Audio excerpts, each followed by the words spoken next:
Hello. I'm here. Wild, right? I think that's the first 2-day break I've taken in quite a while. I know I said I wasn't going to take a break on Sunday for the exact reason that I knew I was going to want to take a break on Monday from work. And that's exactly what happened. I took a break on Sunday because I kind of wanted a break. And then, oh yeah, I forgot I have to cheese this. How did I do it again?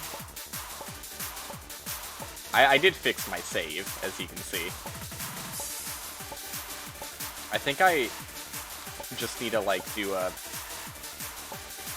frame perfect jump to, like, just barely get up on the bottom, but not on the top. Oops. But anyways, yeah. Took a break on Sunday, and then I was definitely, like, way too tired to do anything yesterday. So I didn't. That's my story. I don't know what the delay is caused by.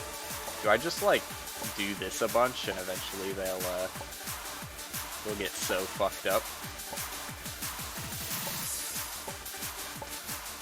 No, I don't know how to make the distance between these guys. I wish I understood, what I did last time on accident. You know, I could pull up the VOD. I could, very easily pull up the VOD. I could also just try and do this normally, you know, like a normal person. What's the fun in that? If you know something that can be cheesed, why would you cheese it? That felt pretty good. Maybe it could be better. Damn. I feel like I'm so fucked up with my mic placement and everything. I don't like taking 2-day breaks, dude. It's weird, because I used to take a 2-day... You know, I'm gonna do this normally for a little bit. And if I desync myself on accident, then so be it. But I used to always take a 2-day break. I used to take Saturdays and Sundays off. But then I started doing the races on... Okay, this is not working. I'm fucking going back to trying to cheese. Started doing the races on Saturdays instead of Fridays. So that took out one of my days off. And I don't know, I've just kind of stuck with that. I didn't give myself another day off. I just sacrificed it and was fine with that. Dude, I'm pulling up my VOD. We're doing research here. How did I fucking cheese it? See, please don't blast me, Twitch. I hate... Oh, I'm gonna go to myself for a little bit. Luckily, I have Twitch muted, so it couldn't have blasted me. But I hate how the front page of Twitch is like 90% music at max volume. Very annoying. Do I still have... Okay, thank God the VOD is still there. Let's see. It was right towards the end. Because then I fucked up my... my save permanently. Quote unquote. How'd I do it? There we go.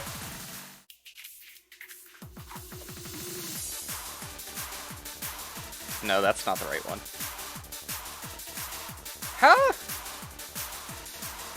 How does that work? I need to play this in slow motion, because I didn't think I was all the way up there. Give me a second. This is weirder than I thought it was.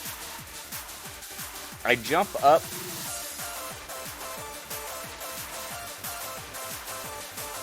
Oh no, this isn't the right life. God damn it. I was so invested in, like, watching my movements, and I'm too far back. Anyways, okay, this is where I want to be. So I jump. What happens there? The kid just, like, falls. And I don't understand why. Well, turns out I don't understand the cheese at all. So maybe we shouldn't do that. Maybe that's off the table. Maybe I'm going back to doing it normally, and if I accidentally cheese it, I accidentally cheese it. Oh god. But doing things normally means I have to be good at the game. Ugh. It's a tragic story. Like, he was right in this middle section. The kid was like right up here, and he just fell on the top portion. For seemingly no reason.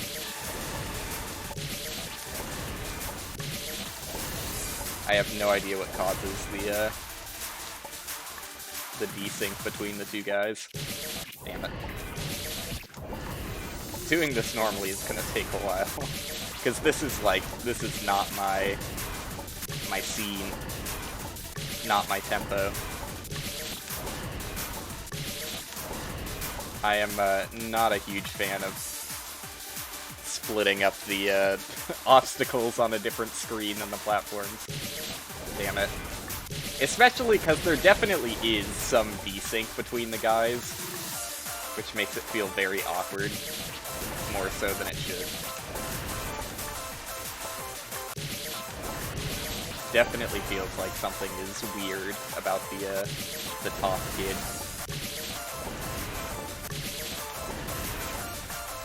Also, his hitbox doesn't feel normal, but that's probably just me.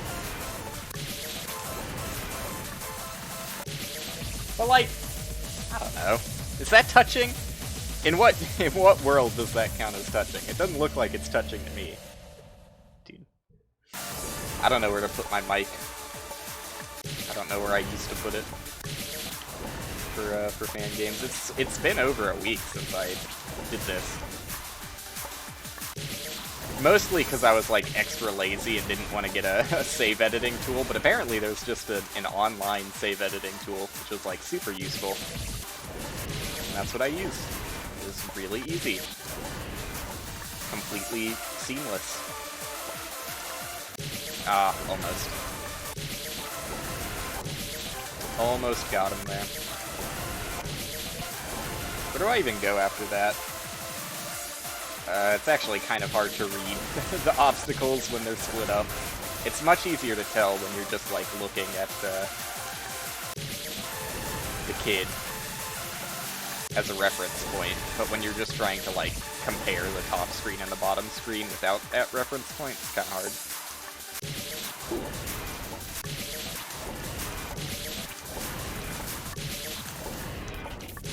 I keep jumping way too low on my first jump. There you go.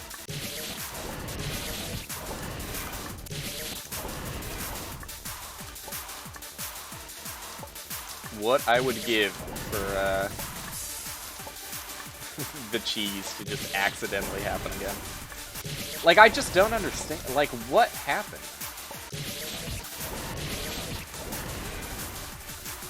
I don't know, dude. The way I looked at it, like, the kid was, like, right there, just, like, a little bit higher and to the right, and he just fell when I did my double jump. Oh, you know what? You know what it might have been? Oh, I think I know how to cheese it now.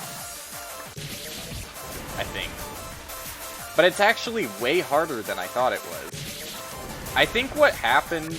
Well, I don't know. Because that would, like, completely break my understanding of how I thought this worked. I thought that the kid on top was just a separate hitbox that follows the one on the bottom. But if it's... Well, no, it can't be. I'm stupid, because otherwise they couldn't be desynced if he was just following it. So it is its own, like, character that controls separately. So I think what's happening is, I think the desync happens when you are, like, right at the edge of the block as your first guy. Let me see if I can try this. I think it's when you're right at the edge of the block as the bottom guy. And then you move, like, 3 pixels, which is 1 frame of movement, to the left. And maybe that's enough to desync it with the top guy, and then you have your double jump, but the top guy doesn't have his double jump? I honestly don't know.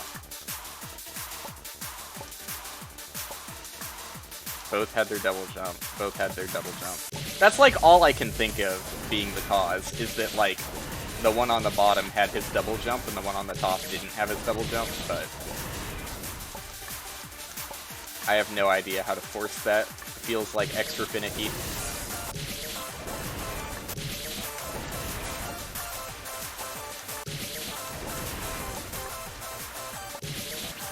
So instead, I am just going to keep doing this normally, and if it accidentally happens, it accidentally happens. But like, I was under the assumption that the kid on top is delayed. But for him to... Ooh. Did I lose my double jump there? For him to lose the double jump and for the one on the bottom to not lose his double jump, then the one on top would have to be a little bit ahead. But no, you can see, like, already they look kind of desynced. Like, if you look at their feet... Yeah, the one on the bottom's feet are, like, definitely further out than the one on top. Because, like, the one on top, like, the spike would be the edge of the block, like the start of the spike. And he's got, like, a couple pixels of his heel on the block, whereas the one on the bottom looks like he has less standing. So let me see if I can actually fuck around with that. Well, it's actually way harder to get that. It's way harder to get that reference point when there's not a spike on the block. Yeah, I don't know. I don't know how it happens. But they definitely do get, like, slightly desynced. I'm not sure. There's probably an easy way to, like, force it. But I don't know. I don't really want to mess around with that. Okay, so that's definitely how I should be doing that instead of just wasting my double jump. Oop. Ooh. I feel like I'm losing my double jump a lot now. By accident. Because I am primarily focusing on the one on top, even though it feels really awkward for me, because it feels like he has a mind of his own or something. It just doesn't look right when I'm looking at the one on top. When I'm looking at the one on the bottom, I'm like, yes, normal. I feel like there's like 1 frame of delay or something on the one on the bottom. Oops, I keep posting my double jump like that. It definitely doesn't feel normal when I'm just looking at the one on top. Yeah. I didn't even start my timer. I was gonna say I didn't even check that my input display was working, but then I looked at the input display and saw that the timer underneath was not on. I'm a professional, yeah. It's easier to remember the timer for some games. It seems like I always forget it for fan games. Probably because I just, like, start right into the game. I don't have to, like, load or anything. I jump into the game instead of the main menu because the main menu is like a little bit louder than the game typically is, so I want to adjust volume accordingly with the actual game. Damn, dude.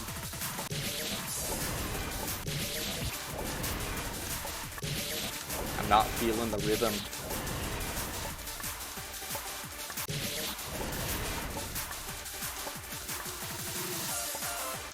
Ugh.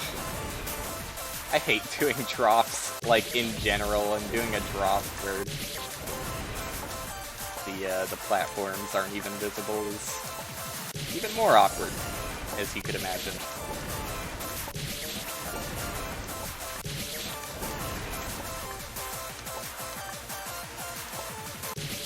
Dude, like, it's so frustrating knowing there's, like, a seemingly really easy cheese.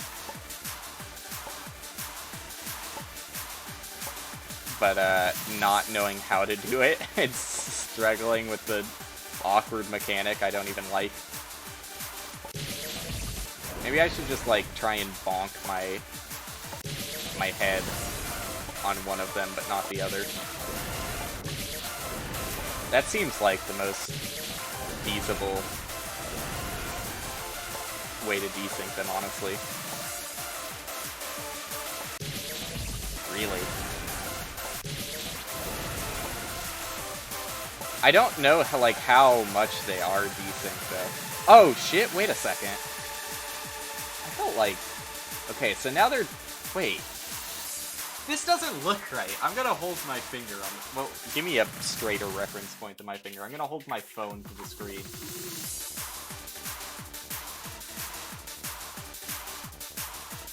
It feels like the one on the bottom does move ahead of the one on top. I don't know, it's really fucking hard for me to tell. Maybe I did, like, desync them when I was doing this corner shit. Like, they're just far enough apart where it's kind of hard to tell if they're touching the wall at the same time here.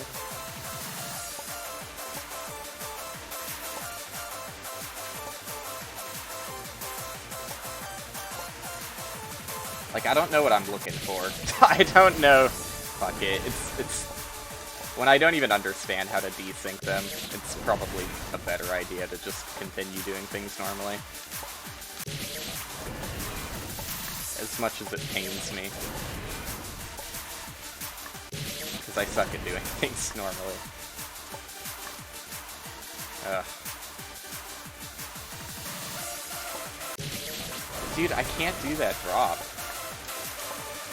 I feel like it wouldn't be that hard if I could just see things normally. I hate getting stuck on a screen with a gimmick. Like, if I'm stuck on a screen because the platforming is just actually difficult, then fine, but... Gimmicks are very frustrating for me. Okay. And now I just have to do a... I think that's a nerfed corner? Not nerfed enough. It looks nerfed, though. The spike on top definitely looks like it's been moved up a few pixels.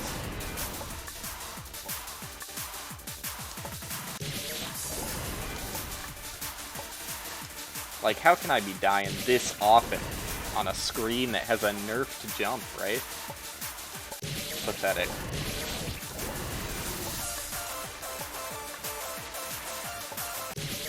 Ugh. Like, it's seriously just that drop that's getting to me. It is, like, the choke point that I can't seem to get past.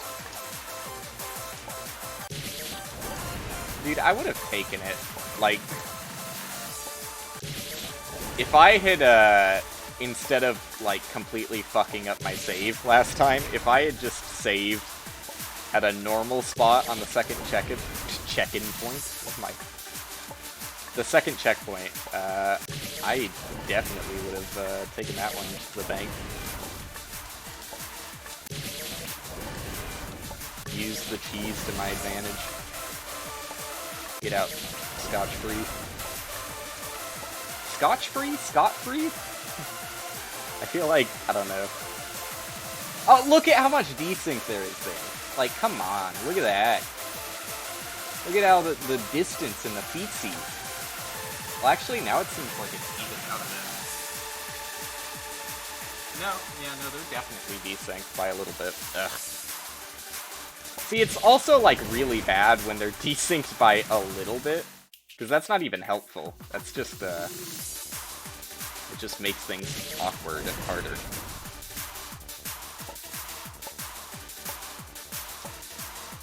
But I always feel like I mess up idioms. Because idioms are the kind of thing you... Well, maybe you do if you read more. Look at that! That's fun. But at least for me, idioms aren't really the thing I see written out too often. Just hear them, you know?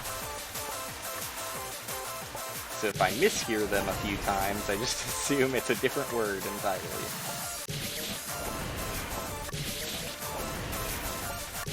I do think it is scot-free, though, not scotch. I think I'm a dummy. Oh my god, dude. Should I be, like, aligning myself to separate the desync? Probably.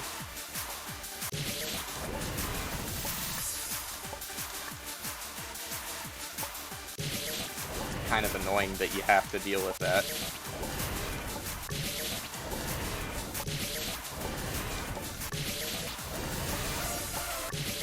Like, that's hitting? Like, really? That doesn't feel like... I swear to God, the one on top's hitbox is bigger than it should be. Dude, I just want to cheese this room so bad.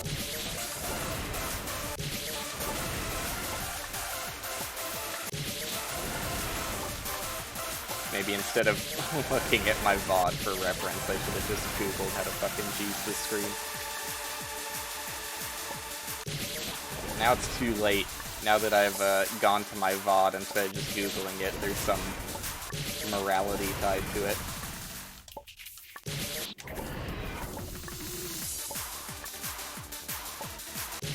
Ugh. I really wasn't signing up for a no progress stream when I started. Oh my god. But just like jump a little bit beforehand so you understand what you're doing. There you go. Now what do I want to do here? That was close, but just slightly off, unfortunately. It was a lot better, though, than other attempts. Okay, now I can't do this jump. Awesome. Is this the regression before progression, or do I just suck now? Wow! My jump timing is completely fucked. What happened? There you go.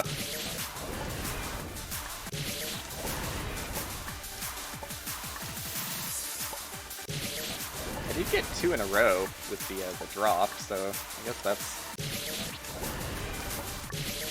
nice to think about. Maybe I'm getting better at it. But at what cost? Dude! Fucking... Ugh! Take a step back for a second. It didn't help. God.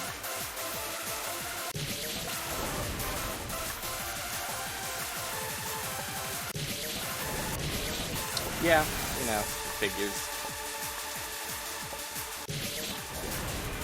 I feel like I'm jumping too high sometimes, and then my speed is too fast to do that drop as easily as I would like it to be. Yeah.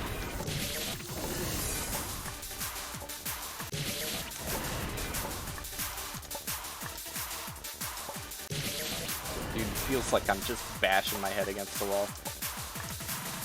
I hate gimmicks. Can't stand them. You know, the hitbox probably isn't even a thing now that I think about it. I keep talking about, like, the hitbox feels weird on the one on top. You know what it probably is? It's probably just that they're desynced, and, like, I feel like the top section is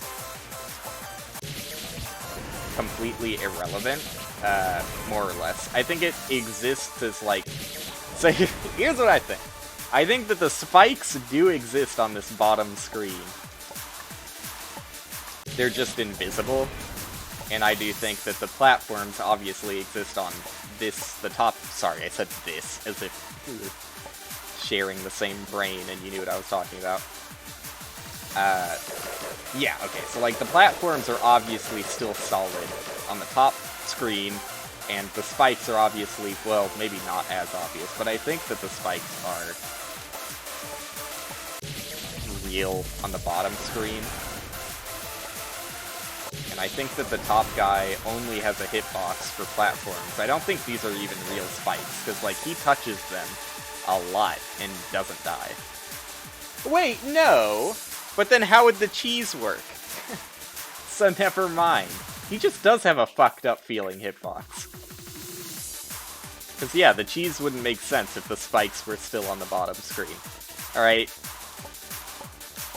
Sorry you had to listen to me babble like a dumb fuck for a little bit.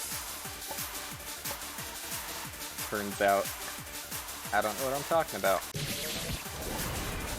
One of these days, dude. I don't know what I'm looking for.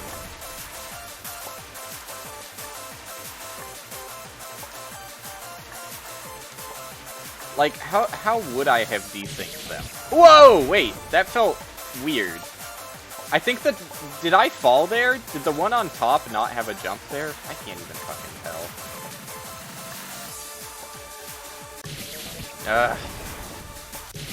Like, how would I have desynced them, is the question.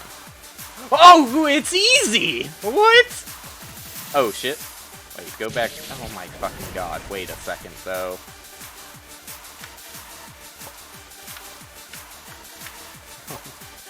No one told me it was easy. I just, like, scraped my feet on the corner of the block. Yeah, oh, there it is.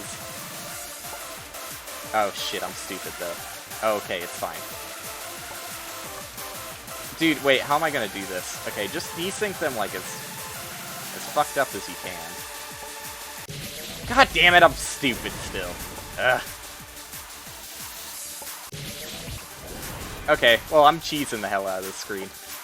I'm glad I fucked around. Because fucking around is definitely a better option than doing the screen normally for me. I need to just, like, barely graze my toes. I keep slamming my whole body into the block. I need, like, 1 frame of contact with my toes or something. Was that it? I couldn't even tell. I don't even think I touched the block. That felt good.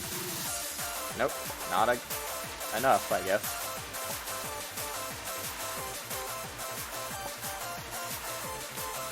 There you go. Okay. So, what do I do from here? I'm stupid, dude. Just fucking, Oh, weird. I desynced that entirely differently. The one on top stayed up there. I have no idea how this is working, honestly. I thought I did, but the reason the one on top stayed up that time, I have no idea. Like, maybe I don't actually know what's going on here.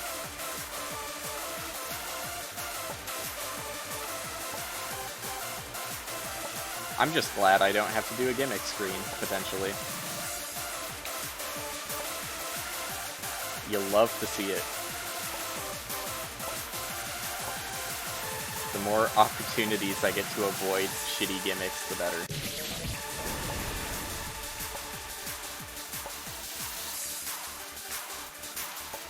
Now I can't get it. What is causing it? Is it not touching the corner? Maybe I'm not holding right for long enough or something. Or maybe I'm just fucking up my frame-perfect tippy toes. Because I imagine, like, the most they're getting desynced here is maybe 1 frame. Which means I would need 1 frame of tippy toe action to actually knock the one on top off. That's what I'm thinking is happening here. Oh, shit. I think I'm getting 1 frame of the one on bottom's toes getting scraped by the block, and the one on top not getting scraped by the block. Or maybe the opposite? I don't fucking know, dude. Okay. What I do know...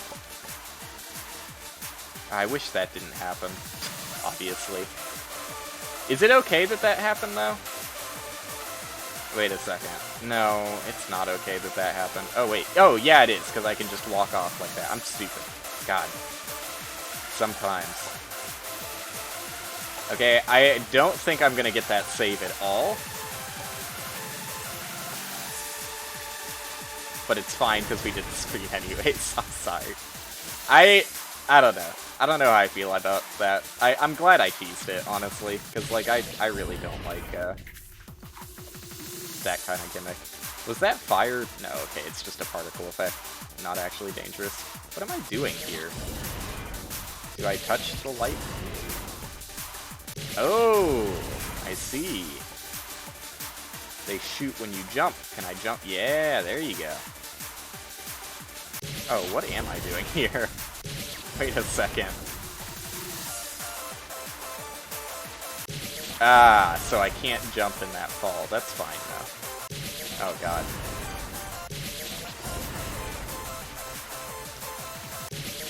Oh, maybe it's not fine? I'm kind of getting pissed off by the corner element. Wait, what killed me there? Did I fall off my bullet bill? I wasn't paying attention.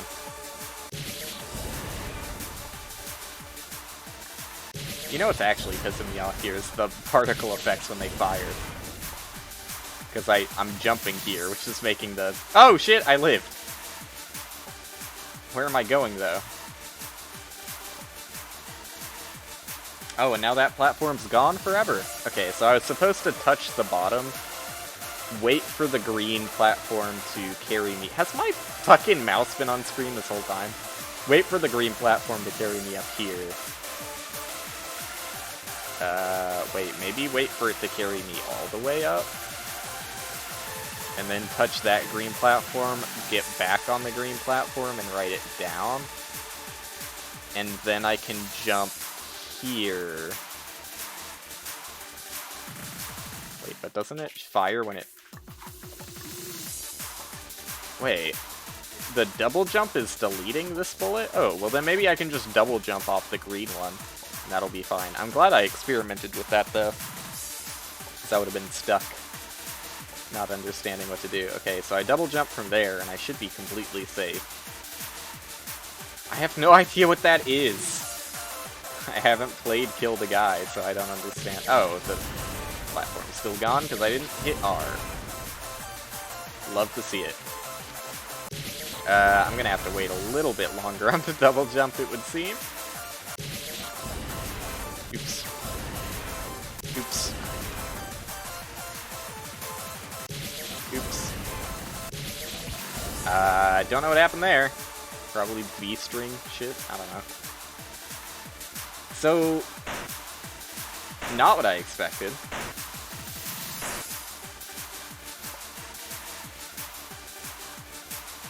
I actually have no idea what I'm supposed to do here. I feel like the answer is not... Oh, maybe it is just hold right there. With better timing, obviously. No, I feel like I'm going too fast to make it through there. But I could just be fucking it up. Oops, forgot the double tap. The bullets on top, I'm now realizing, go slower. What significance does that have?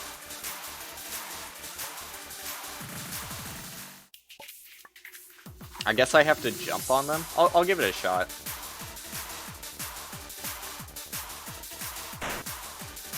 Oops. I could probably just slip in there with the fall, honestly. This is another very gimmicky screen, though, with its, like, own... I don't know, maybe gimmick isn't the right term. Yeah, it's definitely gimmicky, but it's just, like, flooded with a bunch of weird mechanics. Which I guess is literally the definition of gimmicky, huh? And then I was supposed to jump there. Understood.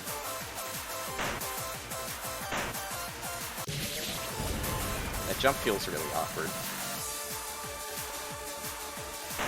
I think it should be no harder than a gate jump, but... the squiggliness of the lightning is throwing me off.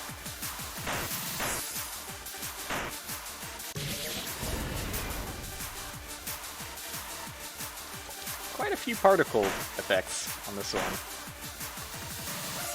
Ah! Okay. I didn't expect to live when I made that first jump. Okay, so then I get up there and everything should be fine and dandy for a little bit. For me to experiment with what comes next. You have to react pretty fast after making it through that gate, though. Damn.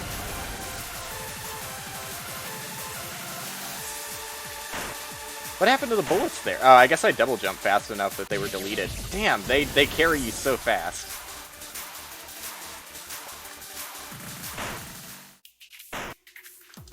Damn.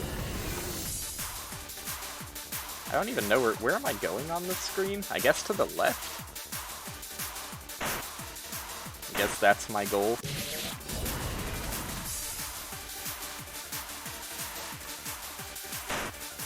I don't know what kind of game Kill the Guy is. But the way this screen is laid out makes it look like it's a... Maybe not open world is the right way to describe it, but it looks like there's multiple paths at the very least if I was playing the actual game. Ah, I didn't get a jump off of the first bullet bills. I think you have to. You definitely don't have to. God, it's so fast. Like, if you don't jump immediately when you land on the bullet bill, it carries you straight into the spikes. It's also kind of weird because the bullet bill hitbox is like actually rounded at the front.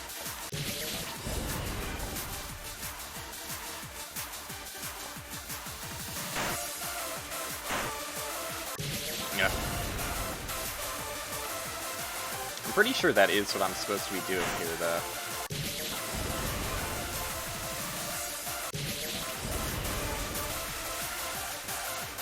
I have no idea what the green platform at the top is for.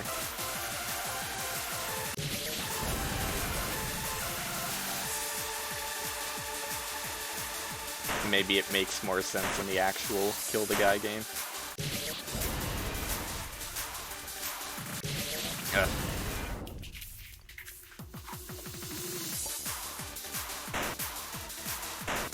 I just want to be off this stage, dude. This stage has not been fun.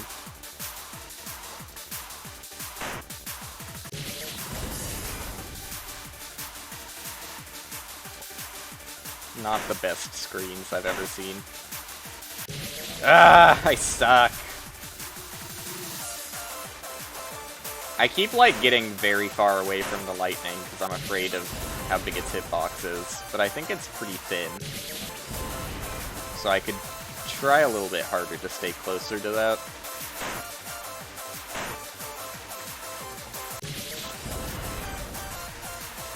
I think you definitely don't want to jump off the bottom bullet bills. I think it makes more sense to just double jump straight up to the top ones, but...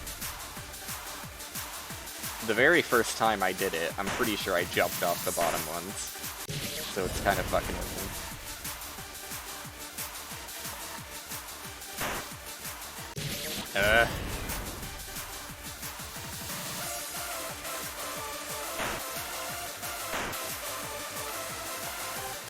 Dude, I just wanted to tippy tap my tippy toes.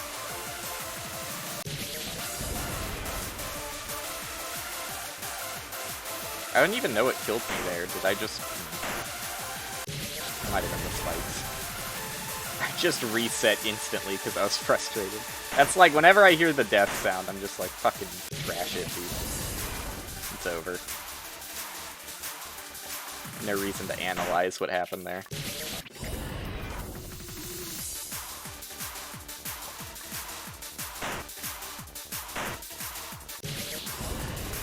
I was really hoping that the last screen I did would be the last screen before the boss. I feel like I'm getting close. I've said that every stream. For like the past 3 or 4 streams. Every stream since I've, Oh shit, real chance. Since I've beaten Impluka, I've just been like, where's the next boss? Probably due to the fact that I think all of these screens have really fucking blown ass. Sucked a big one.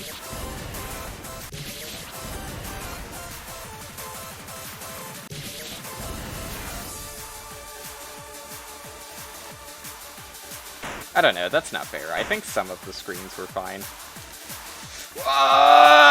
What is going on, dude? So what do I want to do here? Wait, the black things kill you, don't they? Didn't I already... Okay, no, they're just a block. I'm stupid.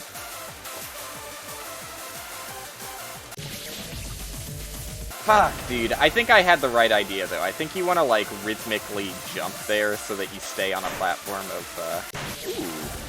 I'm stupid. So that you want to stay on a platform of the bullet bills. I'm stupid again. Why do I keep jumping there instead of just walking onto it?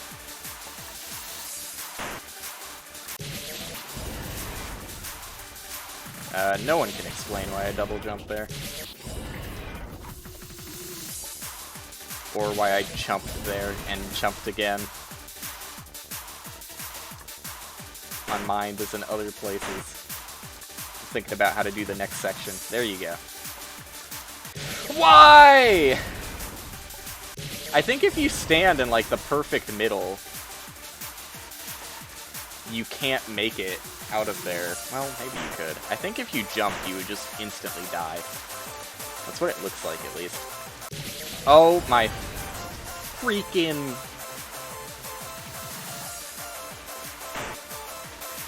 I can't do it.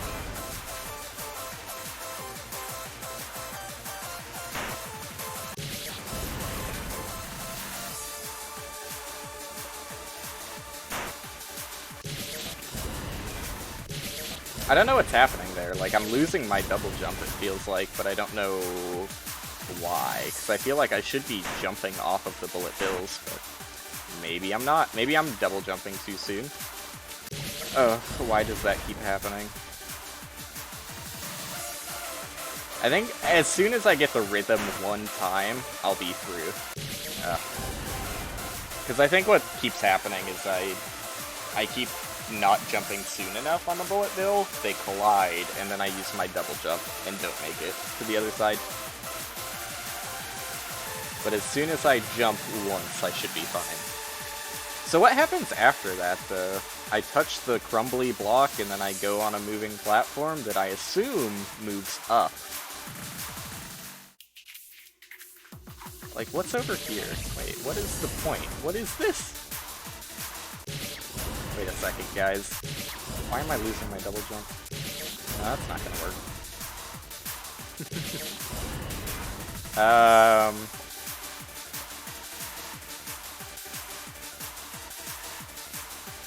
I don't know what happens next. I'm probably gonna have to sacrifice a few lives figuring it out. Which I kinda hate. But that's what happens when you're just thrown into a screen that's like 80% through another game with no context on any of the mechanics. Just you gotta figure it out for yourself.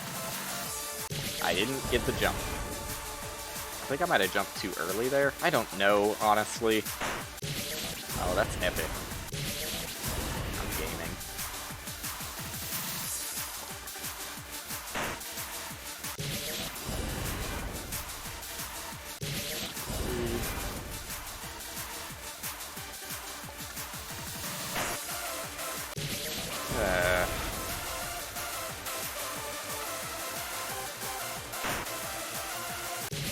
Dude. The more attempts I just waste doing dumb shit that I've already successfully done plenty of times. It's just wasting my time. I'm so confused by the green platform at the top that bounces to the left and then to the right. I feel like there's something I'm supposed to be doing with that, but I haven't quite figured out what it is. Oh, you can just totally do that from the middle. That is easy as hell. Don't I feel like a dummy? Wait, so that's just a block. And then this is left...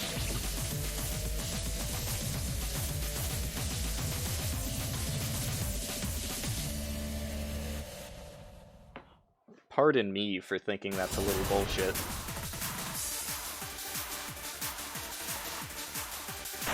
I'm sorry I trusted the structural integrity of that platform. Clearly I should have moved a little bit left or right. Didn't realize the spike was just going to reach his little fingies through there.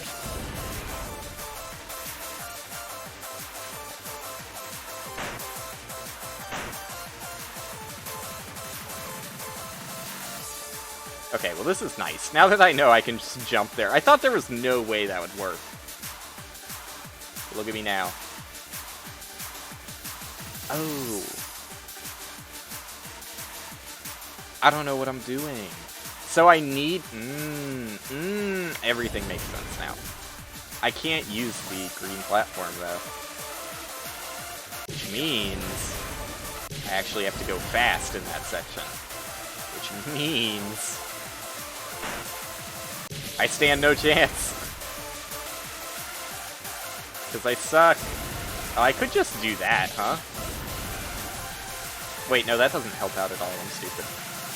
Alright, well, things are starting to make more sense now. I understand what all the green platforms are for in this world.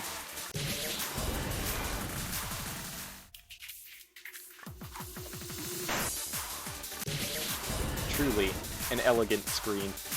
I doubted it from the start. A fool I was. It's actually not bad.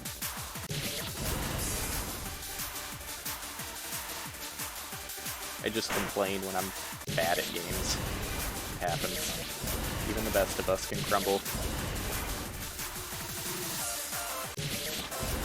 I was really surprised I didn't get hit by the lightning on the right, so I was just stunned and hoping I wouldn't get hit by the one on the left either.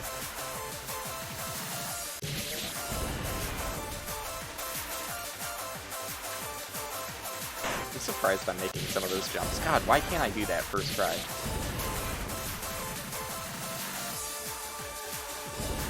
You wouldn't think it's that hard. You know what? I actually think I can take as many bounces as I want there, because it looks like the bullet bill... Yeah, he gets crunched before it actually gets frightening.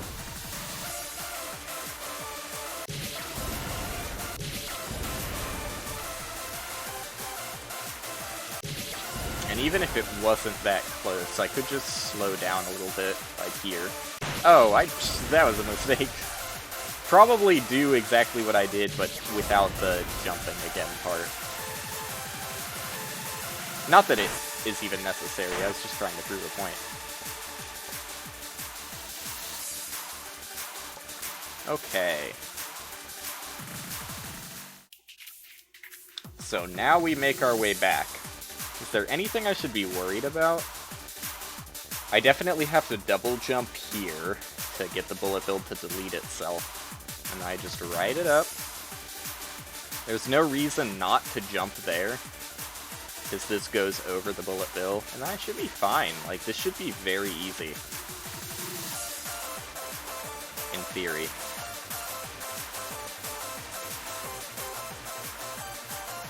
Yeah. It was. Oh god. It was almost really stupid.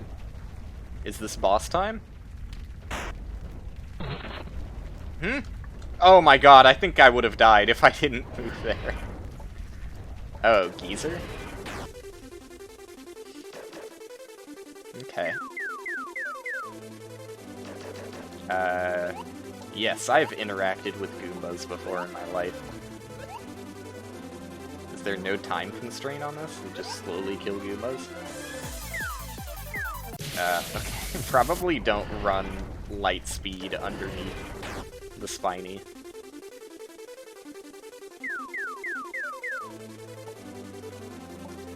So far, I don't fully understand what the boss is asking of me. This seems the same every time. Oh, is it just going to be... kill a bunch of Goombas as the... oh, fuck. As the arena fills up with spinies? I assume there's more to the boss fight, but I think that's what this first part is asking of me. That's what you gotta do. You gotta figure out what the boss wants. Just like how I suffered thinking the boss in Billy Hatcher wanted me to clean the paint, but actually it didn't care about that at all. You could just use the own boss's bullets to make him vulnerable again. Really spectacular boss fight. Okay! I mean, how could I have known that was gonna happen? I thought that maybe, like, Puttabos were gonna start popping out of the floor, but nope, just huge wave of fire. Fair enough.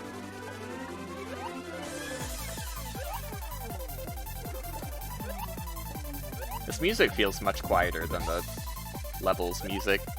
It's actually about the same. I just have my headphones pretty low. Okay. Yeah, probably don't run underneath the boss when he uses his fire blast. Not my idea of a good time.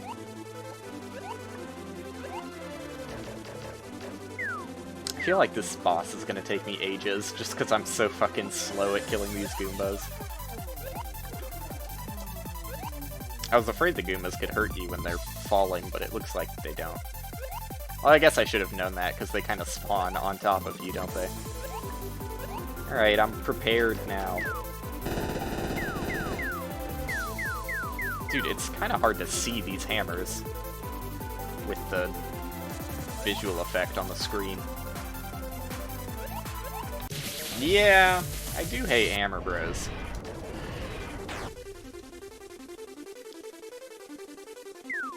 Feels appropriate that I'm doing this boss fight after suffering through SMB 2. How did I not die to that Goomba there?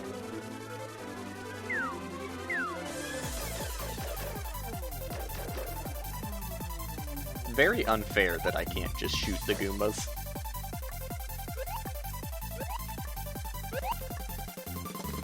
I brought a weapon to this fight for a reason. Yeah, I really hate the screen shake and the... I don't know what it's called. Just... scan lines? That's probably the right term. Oopsies, I jumped too early.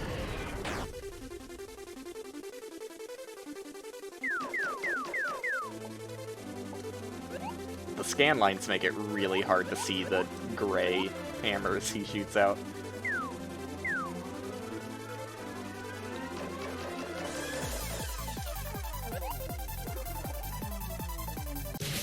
Cool. Cut that jump close to the edge for absolutely no reason. And now I get to say close to the edge, down by the river. Like I always do.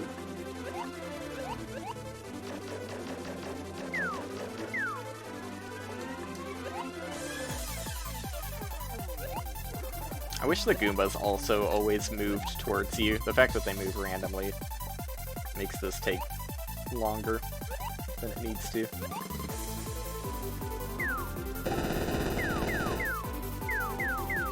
But I'm probably just being a baby. Wouldn't be the first time. That's kind of a funny... You know, originally, I was not fully sold on me saying that joke, but I think that actually that's a good joke. I'm proud of that one.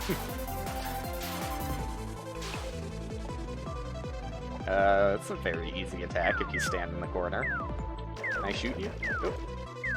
Am I collecting rupees? I probably don't want to touch those guys then. Wow. Them spawning directly next to each other seemed kind of unfortunate, but maybe they always do that.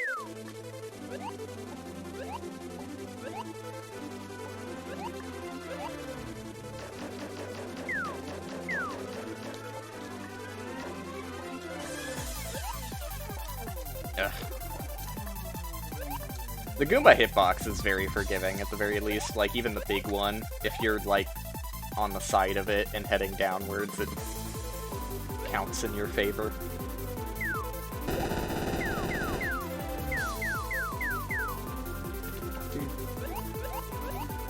Like, kind of hate this fight so far.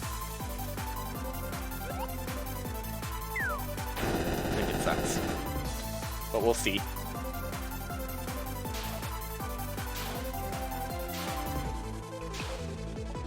Ooh, I suck too. I'm glad that's pattern-based instead of being random, though, because goddamn am I bad at rotating bullets, apparently.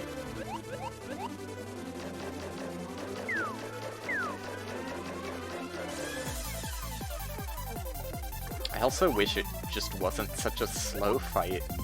I mean, it depends on how long the fight is, but if you really have to do this shit every single time, it's super tedious. I was really hoping I would get the double kill there.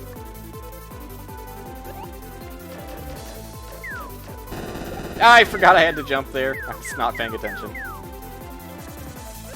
It's okay. I'm fine. I shouldn't have gone for that kill. Like, I saw that I would be caught in 100% of the crossfire, but... Ah. Oh my god. Who makes this their boss mechanic? I've been dealing with too many shitty boss mechanics lately. I don't think I'm ever gonna get over the paint, though. The paint that could just completely be ignored. It's beyond baffling. I don't understand who would make that a boss.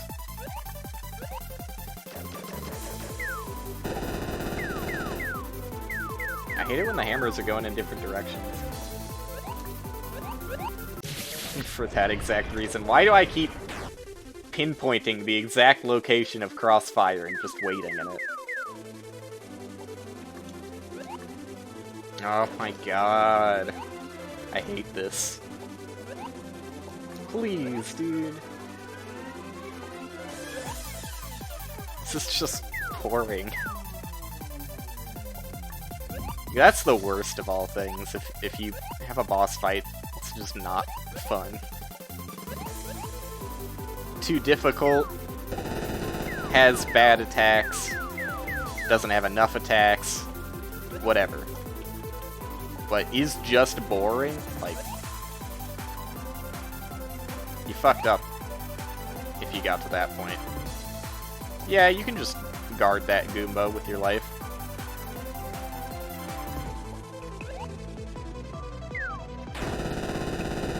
Ooh, I wish she didn't spawn on your side. Makes way more sense for her to spawn on the opposite side of you. Whatever. Very easy attack. And look at that! They are... Wait, no, I think they always... Yeah, they always do meet up if you wait in the middle like that. Oh god. Oh, come on! What's the right strategy for that? I don't know if I want to jump under them or over them. Or, well, probably run under them, not jump under them, but... You know what I mean.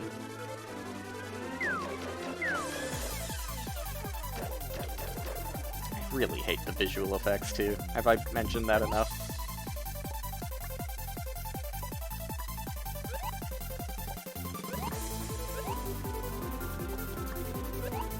I don't understand why so many games offer scan lines. Like, I don't get the appeal to that aesthetic, quote-unquote. It just seems annoying to me. Like, I don't know who gets comforted by scan lines. It's like the biggest drawback to the CRT.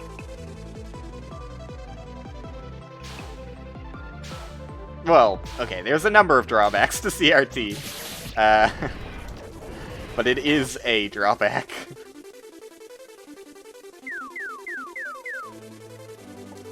It's probably the most easily recognizable one, at least.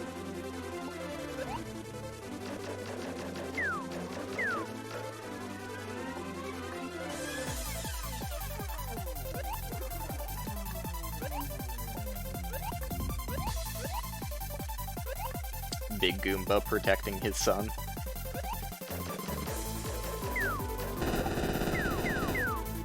Yeah, let's go. All hammers in the same direction. Almost fucked me, actually.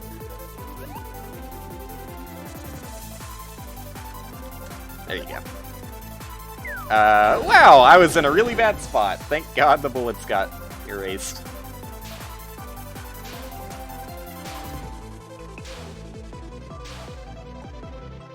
Okay. I really shouldn't be dying to that as often as I am. How many of these do I need? Oh, 4? I should be able to deal with that. Wait, so what happens when they're on the side? They bounce! Cool! God damn it. I was assuming they wouldn't bounce and would just bulk up on the side. Oh well. That actually seems not that bad when they bounce off the walls, though. I feel like you could probably just hang out in a corner for a decent amount of time and just wait for the rupees to come to you.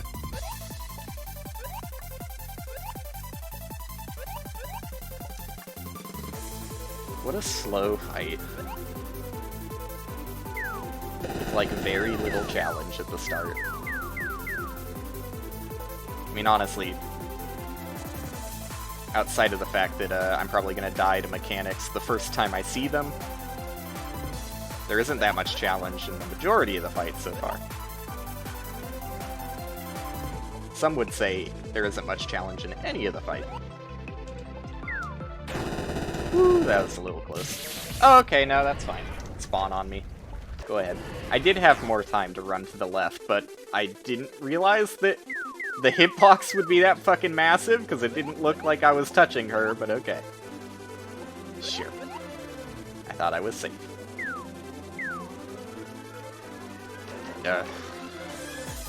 Every time the Goomba goes in the opposite direction of me, I have to think, how long is this gonna last?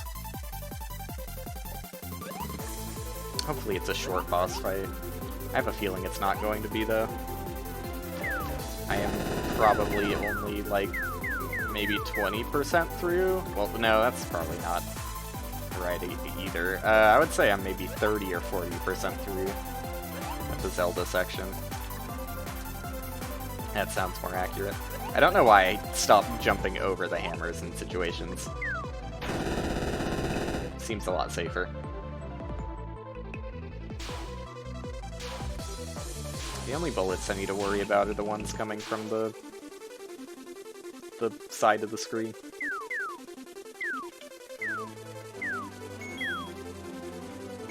Let's go! That's it? Okay, what are you guys doing? Oh, this is fun. It doesn't seem that bad, though it seems like you could get fucked by RNG.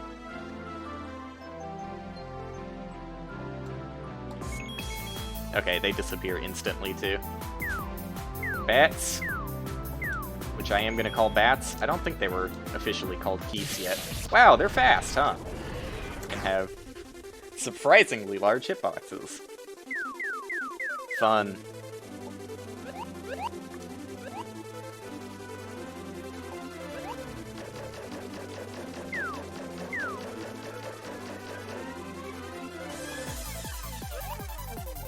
I don't want to meet someone who says this is their favorite boss.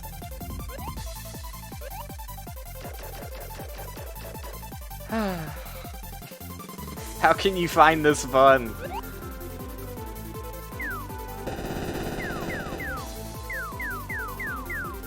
Ooh, a little tricky.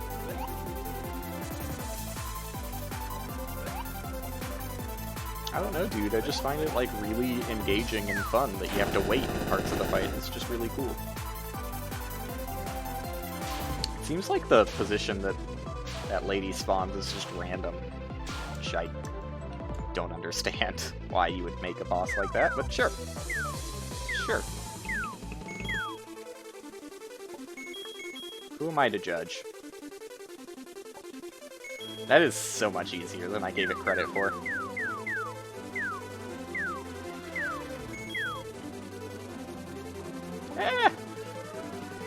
Nah, I honestly don't think you could get that fucked by RNG in this section. It seems pretty forgiving. so long as you don't rush it.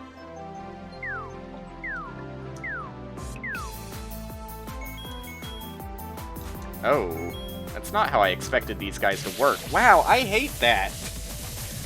I am not a fan of the bats!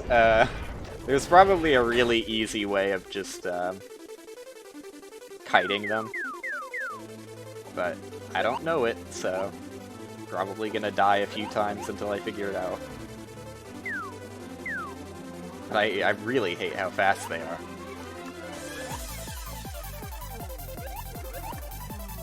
I mean, in general, I'm not that big of a fan of... Well, I don't think... It doesn't really happen that often for a reason that I think most people understand it's bad, but, like... Yeah, projectiles that home in on you with, like, quote-unquote perfect homing... Oh god, that was stupid. I forgot the hammers don't disappear like the other things do when you get the rupees. Yeah, I think homing is kind of hard to do, right? On enemy attacks to the point where it feels good and not complete bullshit. But like perfect homing, where there's absolutely no like delay in its momentum or rotation or anything. Like when it's literally just basically you can think of the bats as a bullet. There's no difference. When it's just a bullet that always takes the shortest path to you. It's just always a straight line, always at the same speed. It's kind of bullshit. It's not very fun.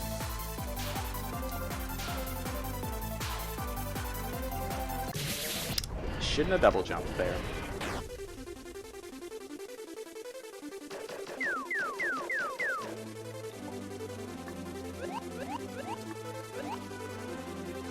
I've yet to be super fucked by that attack, though. I just, So that attack seems fine. The randomness in it hasn't really been an issue.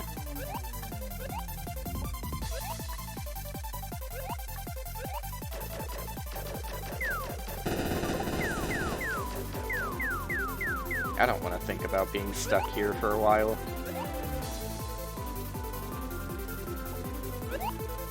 The double. Legendary double. Oh, dude, I wasn't paying attention at all. I was reading that dude's name at the top right corner. Because I didn't quite decide if it's a girl or a boy. And I said she earlier, but then I was like, maybe it's not a she.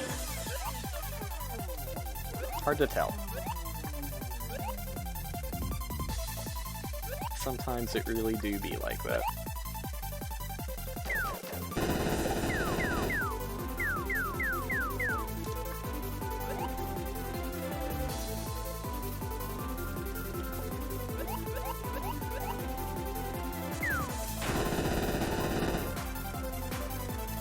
I don't know, dude. It doesn't matter. That's what I'm gonna end it on. Dude, I tried to do a little tippy-toe jump. I'm afraid of jumping too early now, though, because that's what fucked me on the second-to-last attempt. I love how the sky is spikes, as if that could ever damage you. It just adds to the menacing factor, I guess.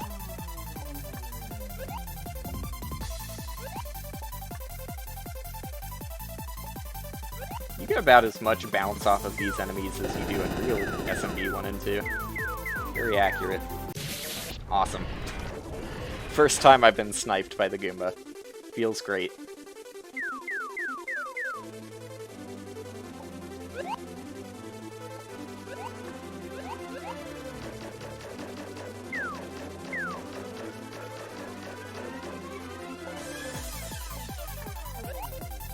You know, the other big struggle with boss fights is,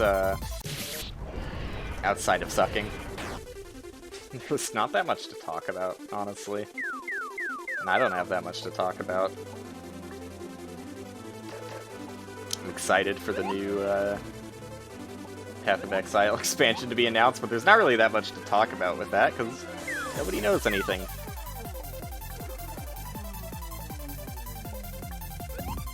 been getting some sick wins in Fall Guys. Though I feel an aversion to streaming that for some reason. I'm not sure if it's still my dumb brain looking at the numbers and being like, Fall Guys not doing so hot, huh? Or if it's, just not liking, like, I don't know, I feel bad when I sidetrack away from the things that quote-unquote can be completed. Like, Cave Story can be completed, this can be completed, and the reason I put quote-unquote, even though they, like, literally can be completed, is because, something always takes up the spot. Like, if I beat K2, I would just put another fan game in the slot. When I beat Cave Story, I'm just gonna put another random game in the slot, so... those slots will always have something in them, but it feels weird taking too many breaks from the completable things to do things that technically could go on indefinitely.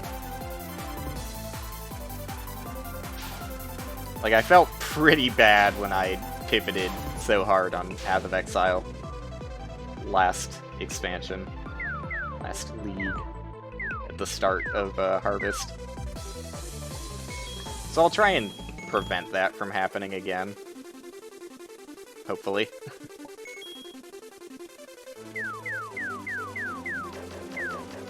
I think that's my aversion to playing Fall Guys so much, though. I've already streamed it like 3 times. I feel like that's plenty.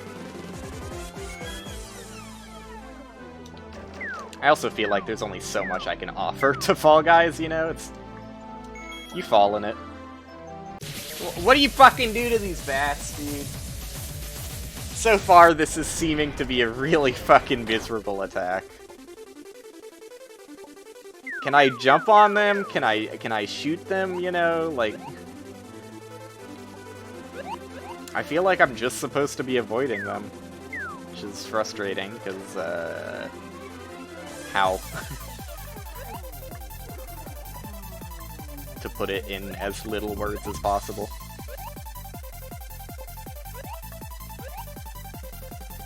Please kill him before he sits inside of the spiny for a decade. That was dicey, but here we are. Unscathed. Pretty excited. Wow. I'm pretty excited about next race, honestly. I think that Castlevania 64 will be a really fun race game. I've said that a lot, but I don't know. It's got, like, all of the things I think are perfect for a blind race.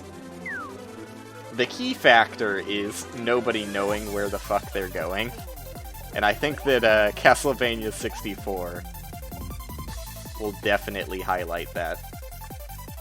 Especially, like, when you're trying to go fast and you're not looking at any dialogue or anything, you're just like... okay, I got a fucking key. Where do I put the Moonstone key? I've never seen a Moonstone door, etc. I think it'll be fun.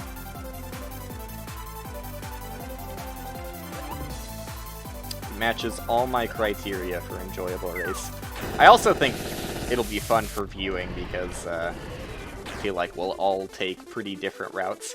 I don't know, like, we're all blind to Castlevania 64, obviously, so I don't really know how diverging the paths can be, but I feel like, at least with my experience in other Castlevania games, like, I know it's not super Metroidvania-like, but I think it is to some degree. I think you can definitely access areas, like, earlier than quote-unquote normally, or quote-unquote earlier than you should.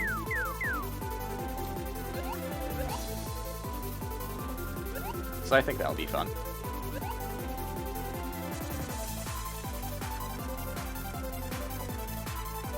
I did mention it before, but I do work one more day this week. I'll try not to take a break on that day, because that day is, it's not as long as yesterday was.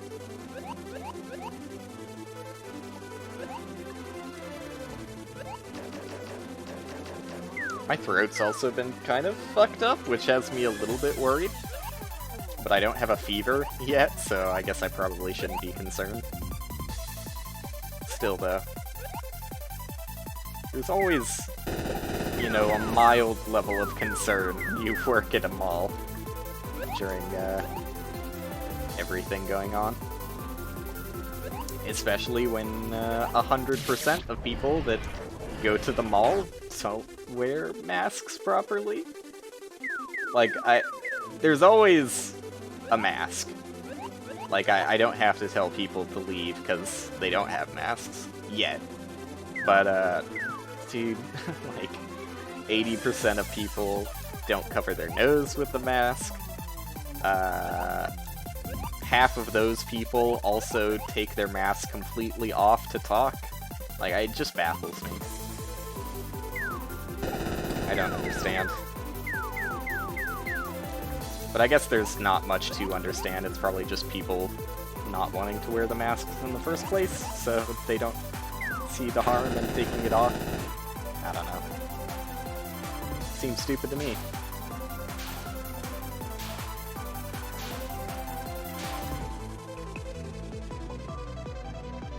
Alright, let's see if we can handle these bats.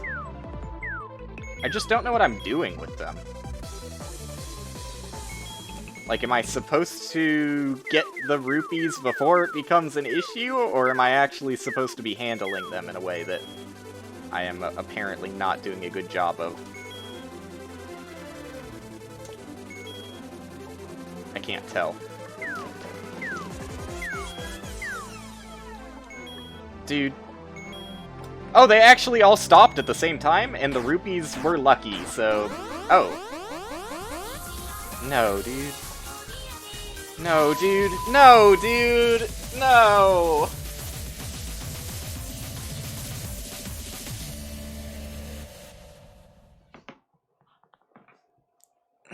Not what I wanted to see. Okay. Cool. That avoidance is much more aggressive and seemingly difficult than the last avoidance they threw in.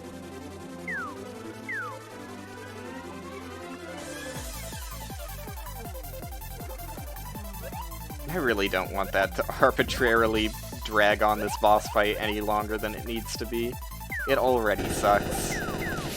Oh, wow. The Spiny can kill you when it's bounced in the air. News to me.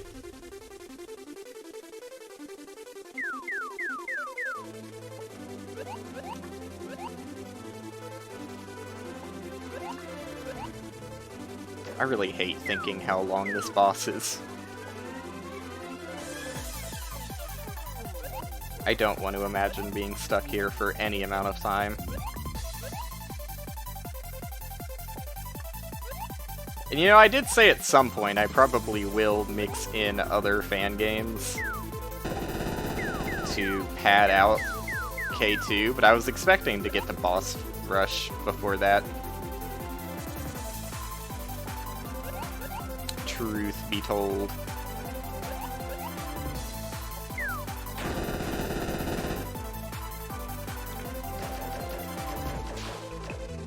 I may make early exceptions, though. Because it is kind of miserable thinking about, like, it's been a while since I did fan games, but also I don't want to do this horrible garbage boss fight. It doesn't help when I die to dumb shit. I really wanted that rupee, dude. More than I should have.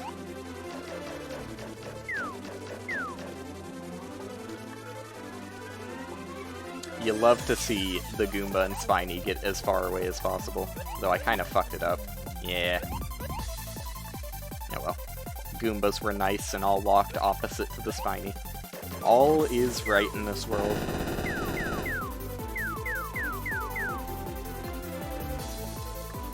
This fucking boss fight is giving me a headache to look at.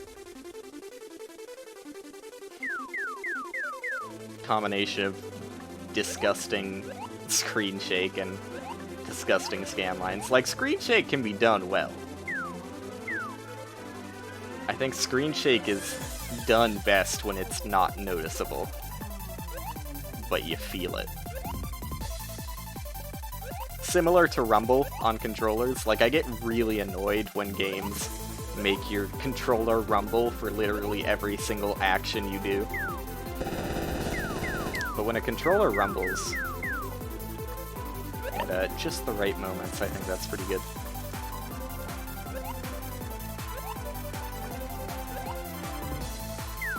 Yeah, safe to say, I don't think that jolting the camera at like 30 degrees plus for every little action the boss does is necessary.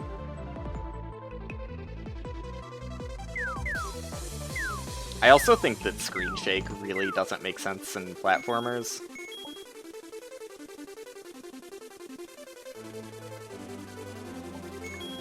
Can I make this? Nope. You really just have to chill in that corner if you sit there for one cycle. They do not give you an easy out.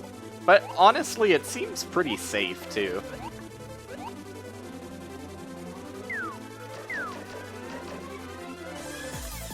I'm sure eventually they would kill you if you just sit in the corner, but I think you would definitely get the rupees before that happens.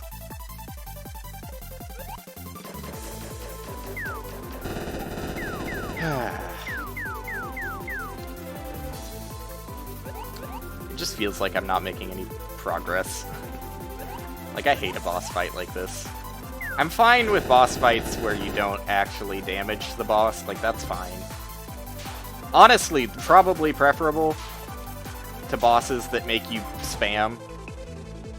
Because, like, my mash hand gets very upset when I'm mashing for too long. So I'll take a boss that just lets you, oh, that feels bad. Okay, never mind. Worked out. God damn it, dude, I thought I could nab the rupee before he nabbed me. But yeah, I would probably prefer a boss where you don't attack to one where you just have to mash constantly. My all-time personal favorite is a boss that has iframes, which seems bad. But, like, just some amount of iframes so that you aren't, like, incentivized to spam a ridiculous amount. Either that... Okay, it's actually... Okay. This is more of a complicated topic than I thought it would be. It's only an issue when the boss has an absurd amount of HP. Which, honestly, I think is bad for bosses in general. I advocate for shorter boss fights across the board. I mean, there are circumstances where you want a long boss fight, but I don't know. I feel like the argument stands that shorter is typically better for boss fights. Not saying that, like, it has to be easy, but, like, you can fit a lot of challenge into a short boss fight. Like, not every boss fight has to be a trial of endurance that lasts, like, 30 minutes, you know? And this boss fight is probably pretty short. It's probably, if I had to guess, like, you could do it quickly in 2 to 3 minutes. I thought I could live there. 2 to 3 minutes seems about right for the other K2 bosses, so I would imagine that would hold in this case as well. But yeah, it's... like, mashing is only an issue when a boss has a ridiculous amount of HP. Like, I really like most of the Cave Story bosses. Pretty much. Well, I don't know. I think I might like all of the Cave Story bosses. They're very simple, and they're not super difficult. Outside of the core. Okay, sorry, I did temporarily forget about all of my complaints with the first core fight. But, like I've talked about during the Cave Story streams, the first core fight can actually be, like, completely fine, so long as you're not playing it on hard mode. And if you... well, I shouldn't have jumped there. If you are playing it on hard mode, there are ways to make it easier, like just don't take Booster 2.0, so that you can have Booster 1.0 for the fight, but I mean, then that gates you out of hell, so another option is taking Machine Gun, but Machine Gun is a much worse weapon than the you know the one, the Spur, that's the one. But, yeah, Cave Story, that was unfortunate. Cave Story bosses are pretty sick. And for the most part, until you get the Spur, or Machine Gun, I guess, but who plays with Machine Gun? the primary strategy is mashing. But it feels good in Cave Story because A,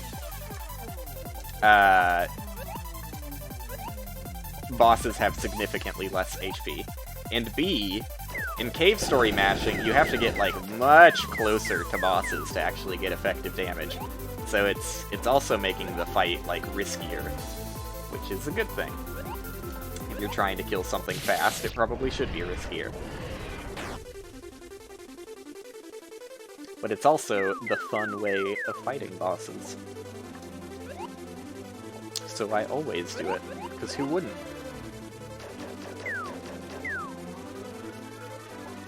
That being said, though, I don't know how the topic started. I hate this boss. I think I was talking about iframes. Because, yeah, I don't know. I'm not opposed to this boss because you don't damage it, but, like, I don't know, the gimmicky way of progressing the fight, by, like, killing Goombas and stuff is, eh.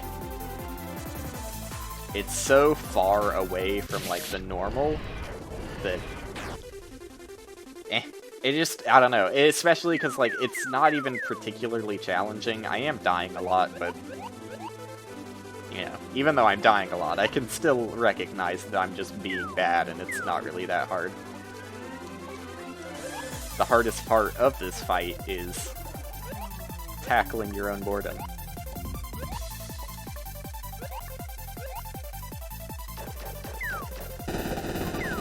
Because I'm also, like, trying to kill Goombas, and probably inopportune moments just because it's faster. Which, hey, I literally just talked about how it's good if you have to be risky to go faster, but, I think this fight just sucks.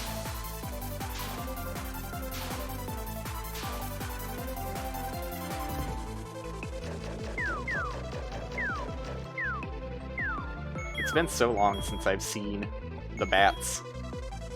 I probably want to avoid the corner, also. Getting trapped in the corner seems ill-advised the more I do it.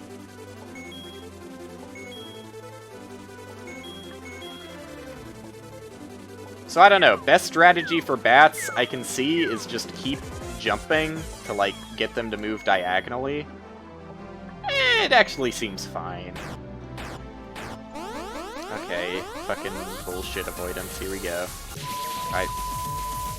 I don't even know, like, this is really frustrating, because I can tell from the way this attack is going. I'm pretty sure this is just, like, the speed of the bullets makes me think that it's not random, and that that's a pattern. But I don't know avoidance fight patterns, so this is going to be unnecessarily more difficult than it should be. Which I kind of hate that that's a thing. I don't know. Like, avoidances are fine, but, I don't really think that avoidance sections really fit in a game like this. I don't know. Maybe as an optional boss, but, like, just thrown in as a random segment in a otherwise also really bad boss fight is kind of stupid. Emphasis on the stupid, less emphasis on the kinda. Can you do that? Can you anti-emphasize something? I hope so.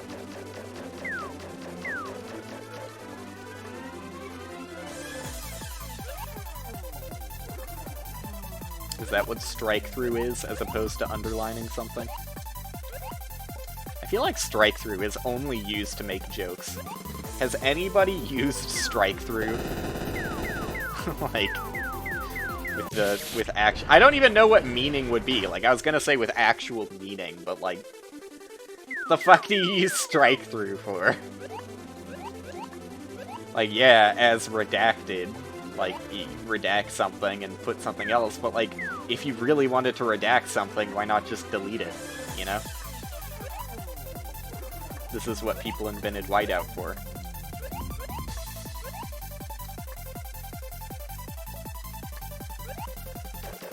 erasers are a thing. Have you heard of them?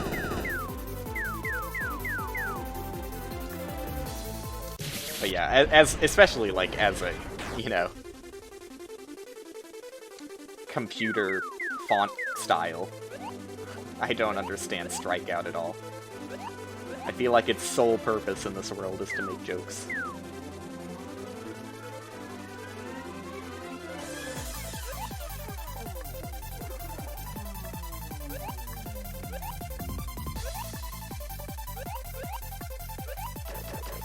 One of these days.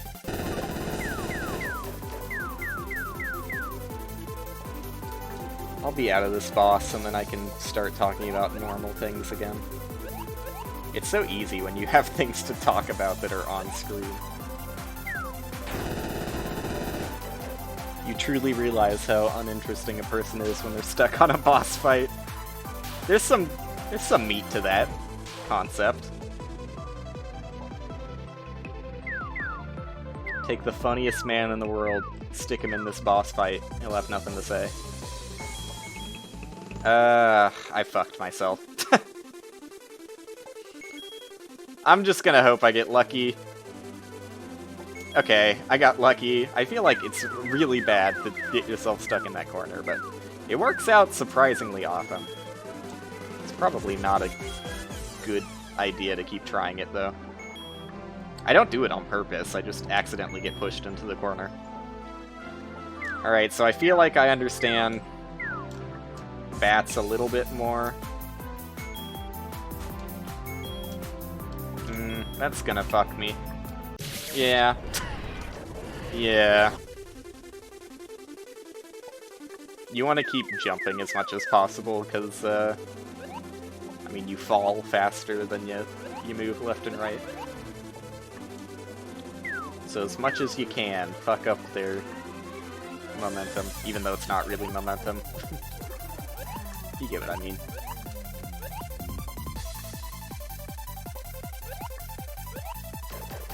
Missing the rupee is pretty much a death sentence, though. Like, if you don't get a... I don't know, first cycle doesn't really make sense, but, like, you should try and kill them before they stop a second time, I would imagine, is a pretty safe strategy. I'm sure you probably can, like, drag that out indefinitely and probably be safe. I'm just not as good as kiting them. I'm not afraid to admit it.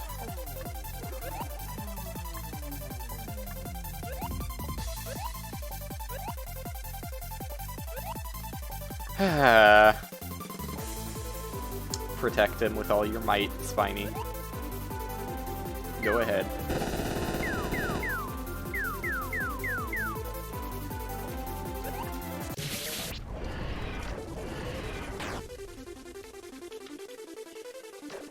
You know what else is weird? Freeze frames. Like, screen shake is one thing, but nobody really talks about freeze frames. Like, there's a lot of annoyance with screen shake that's, like, super vocal. But, I feel like freeze frames are definitely a bigger issue to discuss, because, like, it was talked about, like, the last time I remember any discussion being talked about with freeze frames was, Celeste. Because, like, that was, like, truly horrid. Like, Celeste had no right having freeze frames in it every single time you picked up one of those crystals. And to my knowledge, I think there are still freeze frames whenever you touch one of those dash crystals. But, ooh, a little spicy there. I think it's, like, at least halved from what it used to be. It's definitely a questionable decision to freeze your game in a platformer where, like, precisely timed inputs are a thing. I mean, when aren't precisely timed inputs a thing in a game? Isn't that what games are? But I don't know. Specifically in platforms, like, there's a certain rhythm to platforms that you don't really want to mess with.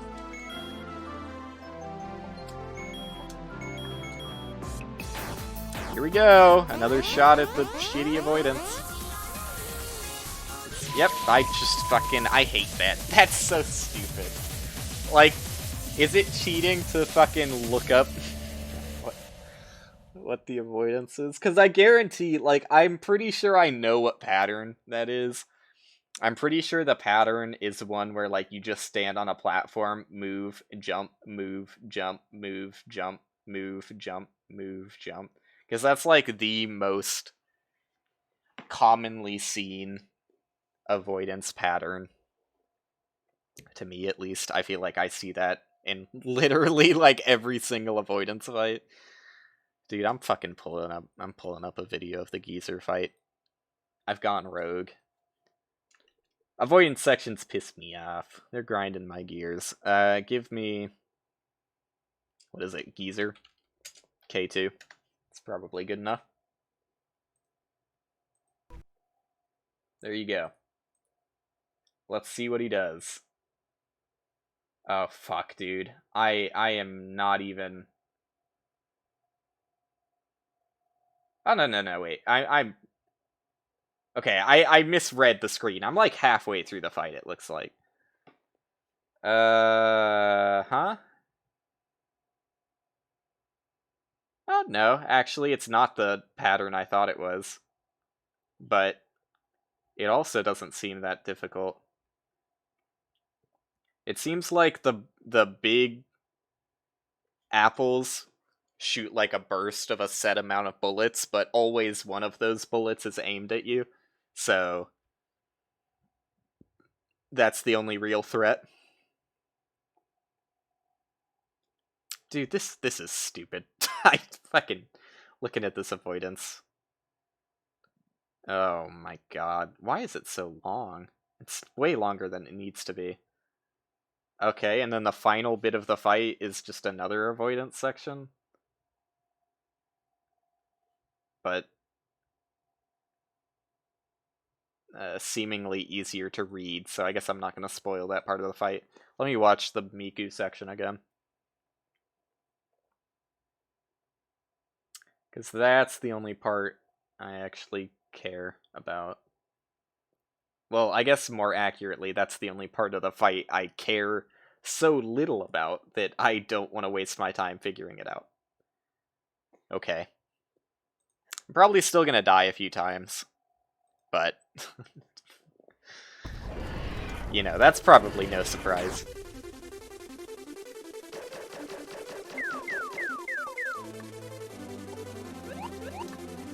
I feel like I've got a pretty firm grasp on the Goomba section, and I still die to it.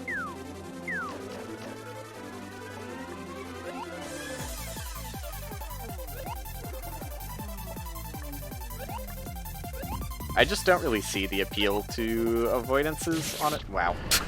To avoidances, honestly. Like, it's by definition just trial and error.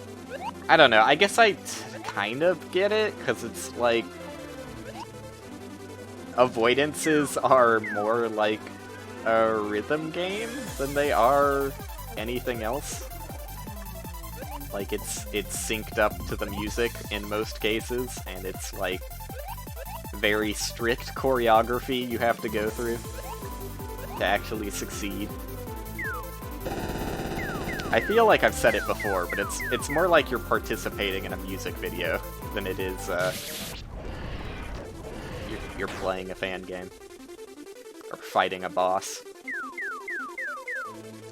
So I find it very jarring when an otherwise, like, I don't really want to call this a normal boss fight, but I'm going to.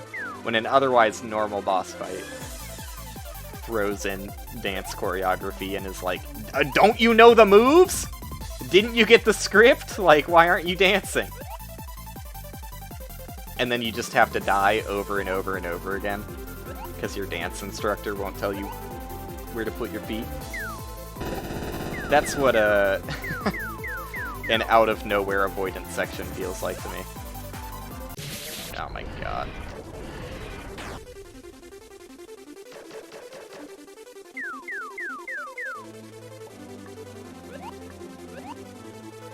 Safe to say I'm not the biggest fan. I think avoidances are fine if you sign up for an avoidance and are like, yeah, sure, I'll learn the dance moves step by step, I guess. I'll just throw my face Mach speed into a brick wall until eventually I break through. And then once you learn it, like, the learning part is the part that confuses me, because I just find that process very unfun. Dying over and over again to attacks you don't understand, and then once they're understood, they're actually pretty simple. And that's not true for all avoidances. I'm just talking about, like, the generic Miku avoidance aesthetic, I guess. But, yeah, I mean, there are genuinely hard avoidances that you have to sight read, like RNG shit, which is a lot more appealing to me, honestly. Like, that seems actually interesting. Oh my god, the fucking screen shake. Much better than just learn the right dance moves and dance.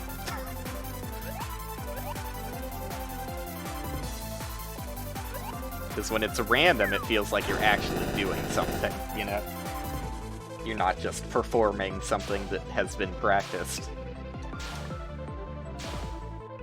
You put practice into something so that you can improv it.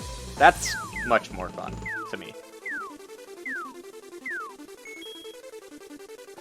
Like, I get that.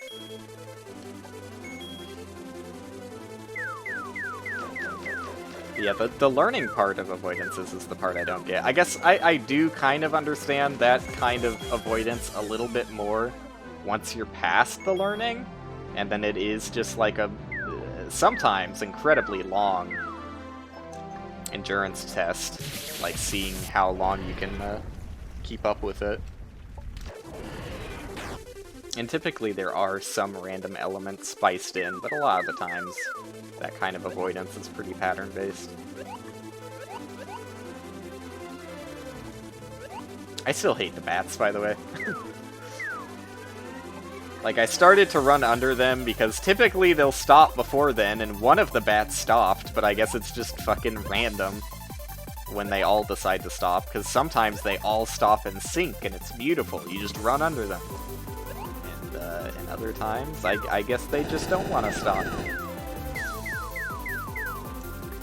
I'm not sure if that's an actual mechanic, or if it's just random. Like, if it is a mechanic, and it's just they didn't stop because you were close to them, then fine, but I don't think that's the case. I think it's just random. And I kinda hate that. I didn't think I was gonna be okay there, and the screen shake scared me even more, but here I am. Living. I feel like it's better to move left there, because the left one always jumps first. But it seems fine either way.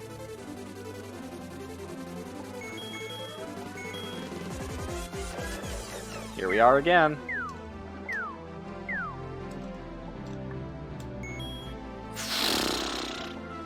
No! I can't let that rupee escape.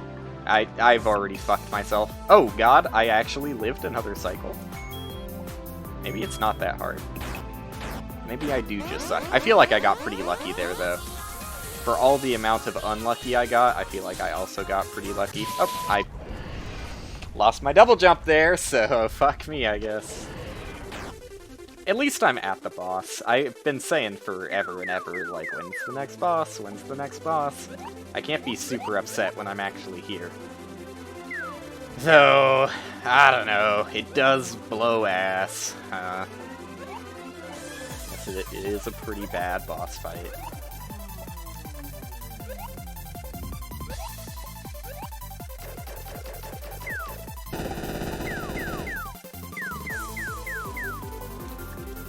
I'm gonna be real pissed if, in the final section there's a troll. It would not surprise me. I will be pissed. Because, like, oh my god, why is the hitbox on that thing so fucking huge? All of the other bosses have had trolls at the end. Maybe not in Fluka, actually. I think in Fluka didn't. Yeah, in Fluka definitely didn't, but A lot of the bosses have had trolls at the end. Or to sound like I'm not 5 years old, I guess I can use the actual fan game term, which is traps.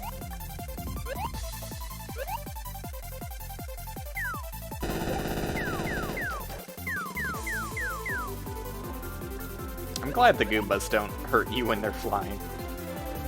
Because I would have died a couple of times now if that were the case. Ooh. He's styling. I'm just gonna wait till he comes back around.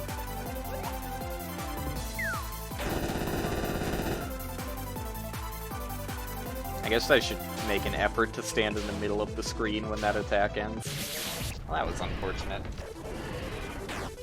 I probably could have lived there, but eh. Still, unfortunate.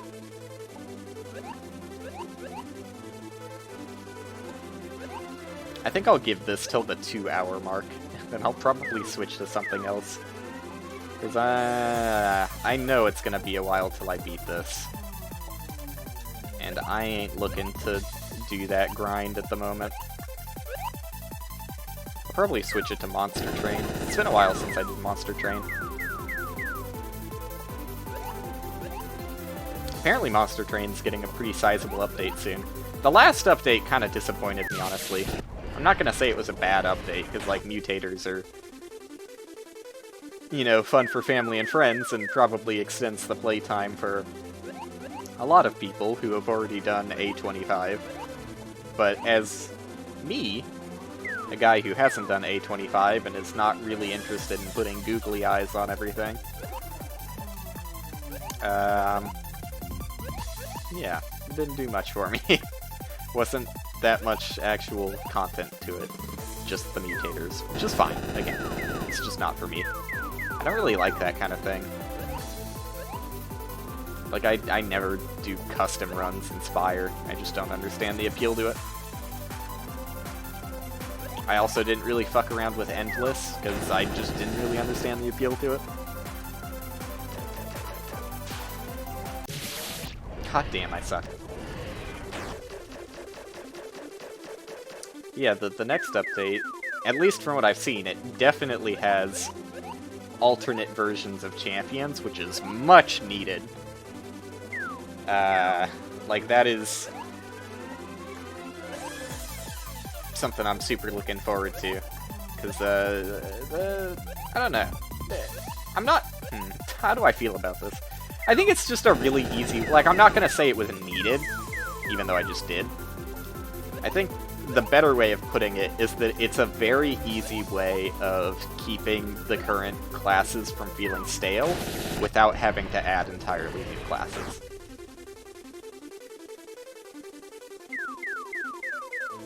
Because, like, a lot of the classes as they currently stand, you can use the champions in a big way. So it's usually, like, the champions are typically, I think the one exception would be Awoken, probably. This champion's not that spectacular. I don't know, Umbra champion honestly doesn't blow me away that much, but Trample is, like, really strong. What is its third thing? I know it's Trample. It upgrades its Gorge effect, or maybe just gives it a Gorge effect. I think the third one might be increases capacity on the floor he's placed on. I don't remember. Anyways. Point is, I don't know what the point is. What am I saying? What am I talking about? Typically the champions are going to do something to your run. Outside of Awoken, which, I don't know, like, typically the best way I see it, it's nice having a beefy Spike Boy, but I don't really push my Awoken champion as, like, a main unit I care about most of the time. Ever? All of my runs of Monster Train have been on well, except the ones I did multiplayer with my friend.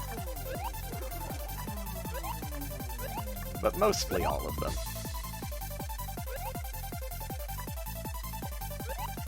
So I'm sure the tapes could find out whether or not I care about Awoken Champion on the reg. Probably not. I know myself decently well. And I know that right now, just idly thinking about it, I'm not that excited about Awoken's champion. But that might change if they give the Awoken a new champion that's actually a lot more interesting. I think it's just an extra level of spice to keep things interesting.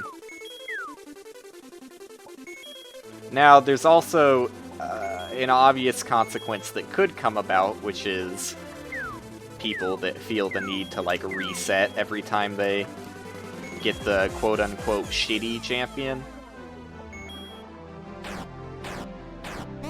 Which, especially in Awoken's case, could be possible, but, like, you know. I'm not gonna give it that much thought. God damn it. I think I was going too fast there. I think this is... Like, I can't even say it's the worst boss I've ever fought. I don't think I'm ever going to be able to top that Billy Hatcher boss.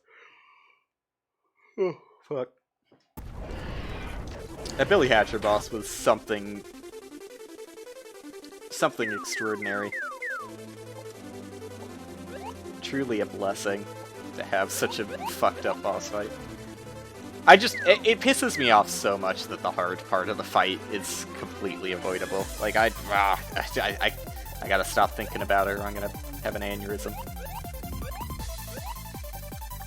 But yeah. This fight sucks too. It's not as bad, but it does suck. I do hate it.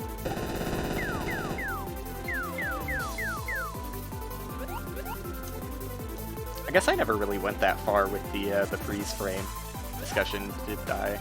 I kind of got distracted by Celeste? I don't really know what pivoted me. But I think freeze frames can be used really well and really poorly. Obviously, the Celeste example is an example of really poorly.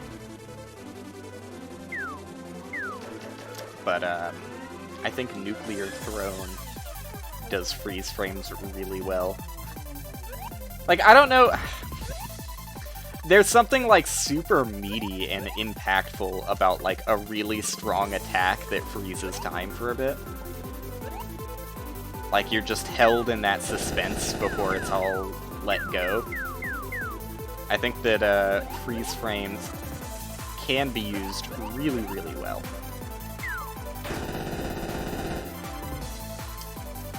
But more often than not, I feel like games ignore freeze frames altogether. There aren't that many games I can list that have, like, noticeable freeze frames. Nuclear Throne is the one that stands out in my head. I swear I've played one. At least one other. God damn it, I knew I was gonna get squished. I could tell. I didn't want to be stuck in the corner, but I couldn't make it far enough left in time after I ran for those rupees. I don't know. Someone else can probably find better examples of freeze frames than I can. But I would definitely say that Nuclear Throne does it pretty well.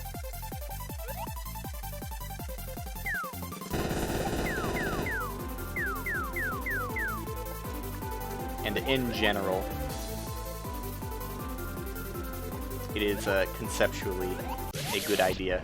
Though it's hard, obviously, to do in multiplayer. Impossible, some would say.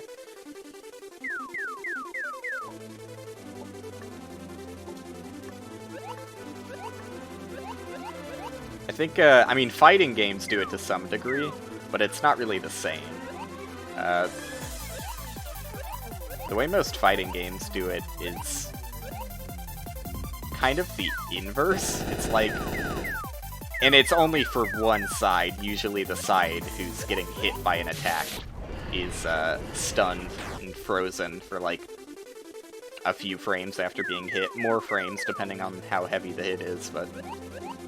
It's not really the same thing, though it kind of carries a similar impact and is... I don't know. I guess the best way you probably could do it in a multiplayer environment. Because, like, especially with online multiplayer, if you were trying to do freeze frames, I feel like you would just encounter a shit ton of desync. And obviously you could do things to verify that things get synced up again, but I mean, honestly, hit frames, because it does, like, literally lag the game by design, hit frames could actually be a way of concealing the fact that you're resyncing certain aspects of a game. But anyways, you know, I don't know where I'm going with hit frames. I think they're cool. Freeze frames. I don't know why I started calling them hit frames. How long have I been doing that? Probably since I started talking about the fighting game context.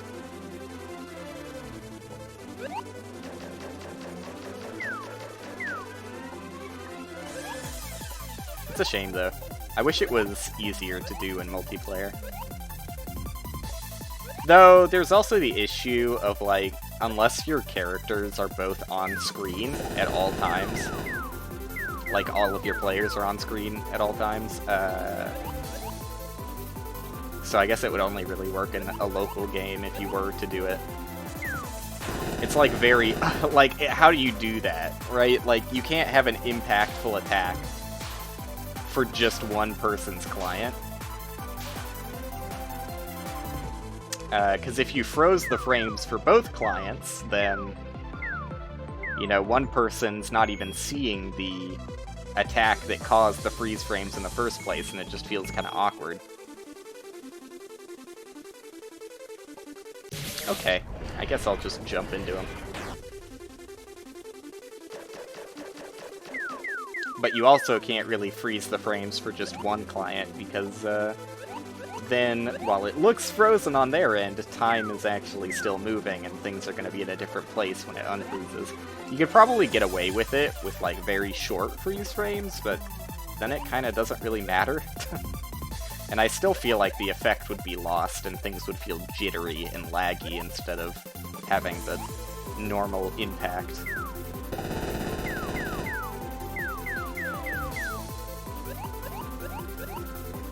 But there could definitely be some experimentation done, I guess. I don't think any aspect of games is quote-unquote solved. Oh, I don't know. Some things are definitely solved. Like, it's hard to talk about objective anything. But I don't know. I am always a proponent that I do think that there are things that can be objectively bad. They're like, people hate it when I say that. Which sucks, because I'm right. But, I don't know. It's hard to say that, like, if a game causes everybody who plays it harm, you know, to get the impossible extremes out of here first, right? If just playing a game damaged you permanently, or just hurt you in any way, that's probably an objective negative, but then there are gonna be some people who say, well, actually, I was looking to get harmed, so if so facto, you're wrong.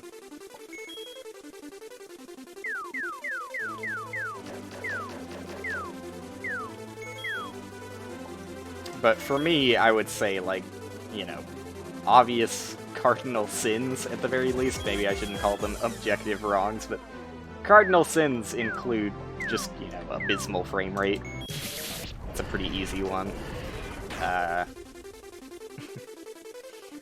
Delay in controls. Or just any sort of, like, bad controls. It's hard to describe bad controls, and often cases controls are bad for different reasons. Like, you can't just say, oh, don't do bad controls, because there's a number of things that go into bad controls. Typically, it's something that revolves around things being unresponsive or not doing what you intended them to. But that second one is kind of hard to... I don't know, what's the right word here? It's kind of hard to judge correctly. Because, like, if a player dies because they moved in the wrong place at the right time, you could argue that that's the controls not doing what the player wanted, but... You know, where do you draw the line between user error and the controls not being as smooth or tight as they should be? A good example of that is something like Dead Cells, which I don't think Dead Cells is a good game for a number of other reasons, but ignoring those other reasons for a second, let's just talk about the controls in Dead Cells, which are actually pretty nice. Dead Cells does a lot to make sure that you're doing what you want to do when you input something in the controls. Like, it does a lot of assuming, which can be a bad thing, but they've tuned it decently well, so that the game properly assumes your actions correctly. Though in most cases, I actually disagree with that philosophy. There are some cases where it obviously makes sense. Like, I'm gonna talk about Path of Exile again, because that's all I know in this world, but I've watched plenty of interviews with the developers of Path of Exile, and they've talked about Dead Cells 2, and how they've taken inspiration from some of those philosophies. Though, actually, I don't think they mentioned it directly. Just at the time, I'm gonna mention names, at the time Jonathan started talking about smoothing things out in Path of Exile's controls, is the exact same time that Jonathan got really into Dead Cells, and also there was a video released interviewing a Dead Cell developer who was talking about how they smoothed out a lot of things with their controls. So in Path of Exile's case, though, I really do agree with the things that they've tried to help out, which is, you know, especially in a game that has, like, pathfinding-based movement for your own character, it makes sense that your character would pathfind to the correct direction where you assume they should be going when you click in a given place. And, like, monster targeting, too, though I don't think they've honestly... I think that monster targeting could still really be improved with Melee. It's definitely better than it used to be, but... monster targeting, they at least attempted to smooth it out to some degree. I think this was specifically for the Legion League, which was, like, heavily Melee-focused in all of the new content they added and rebalanced and stuff. So it made sense that they fucked around with monster targeting, but, you know, that's a case where it's obvious, where you should say, yeah, you should smooth out the controls so they feel right in that circumstance. But, like, there are some things that I don't really agree with. It leans more towards forgiveness on the player's part. Like, if there's something that a player inputs incorrectly, I think that they should be punished for that as often as possible. And I remember there was one example in the interview with the Dead Cell developer that he talked about, and it, like, really didn't jive with me. I think it was something to the degree of, like, when you land from a long fall, if you're facing, like, the wrong way and you're pressing the attack button, the game will automatically turn you around to attack the enemy next to you. If there is an enemy next to you, sorry, that was phrased pretty poorly. If you take a long fall and there's an enemy next to you and you spam the attack button, the game will auto-turn you around to attack the enemy. That is something I really disagree with. I feel like if you're a dumbass and looked in the wrong direction and spam the attack button, you should be punished by that, and the enemy should kick your ass while you're facing the wrong direction. But I don't know, there's definitely a middle ground that can be met. Which, you know, hey, like I said, I don't think that that many things in video games are solved, but I think that when you talk about it, you can find solutions that are agreeable to everybody. I say everybody, though I literally am perfectly opposed to that one Dead Cells thing where it turns you around. I think that's stupid. If you fucked up, you fucked up. Leave it at that. However, if it's, like, awkwardness, like, you know, some things that are smooth about Dead Cells controls are, like, I don't know, I don't want to say obvious objective positives, I'm trying to avoid the word objective, but, like, rolling into a door and having it smash the door open, that's, like, that's a control thing that feels great. Like, if you rolled into doors and just, like, stopped abruptly and then had to press a different button to interact and open the door, that really messes with the flow of the game, and I think if Dead Cells has anything, it has a really nice flow to its movement and combat. So, you know, that kind of thing, A+. You did great. Hand-holding the player, I'm not super for, in most cases. I don't like being babied. And there are certain, like, I don't know, there's parts where even I am not really sure how I feel about them. Ooh. What happened there, buddy? Like, I can safely say that I disagree with a game literally turning your character the opposite direction from how you positioned them for your benefit. I think that's way too handholdy. However, there are some, like, gray areas where I'm not sure how I feel about them. Like, how do I feel about giving a player forgiveness frames in a platformer? Like, forgiveness frames in all examples, meaning if they press the jump button a few frames before they actually hit the ground, should you give the player a jump input when they touch the ground?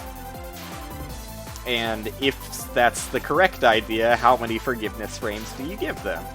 I would probably lean towards less forgiveness frames, or none at all, honestly. But there are definitely, like, there's some other examples that I really don't know where I stand 100%. What do you do when a player walks off a ledge and presses the jump button, like, 2 frames after they walked off the ledge? Should you let them jump? Or should you say, no, you walked off the ledge and just make them fall? I probably lean towards making the player fall. But that's definitely, especially, like, I don't know, the more modern we get with platformers, it gets farther and farther away from that. Ugh, I hate this attack. I feel like more and more developers are leaning towards being overly forgiving, in my opinion, and Celeste has, like, quite a few forgiveness frames, from what I remember. I'm pretty sure Celeste definitely leans towards the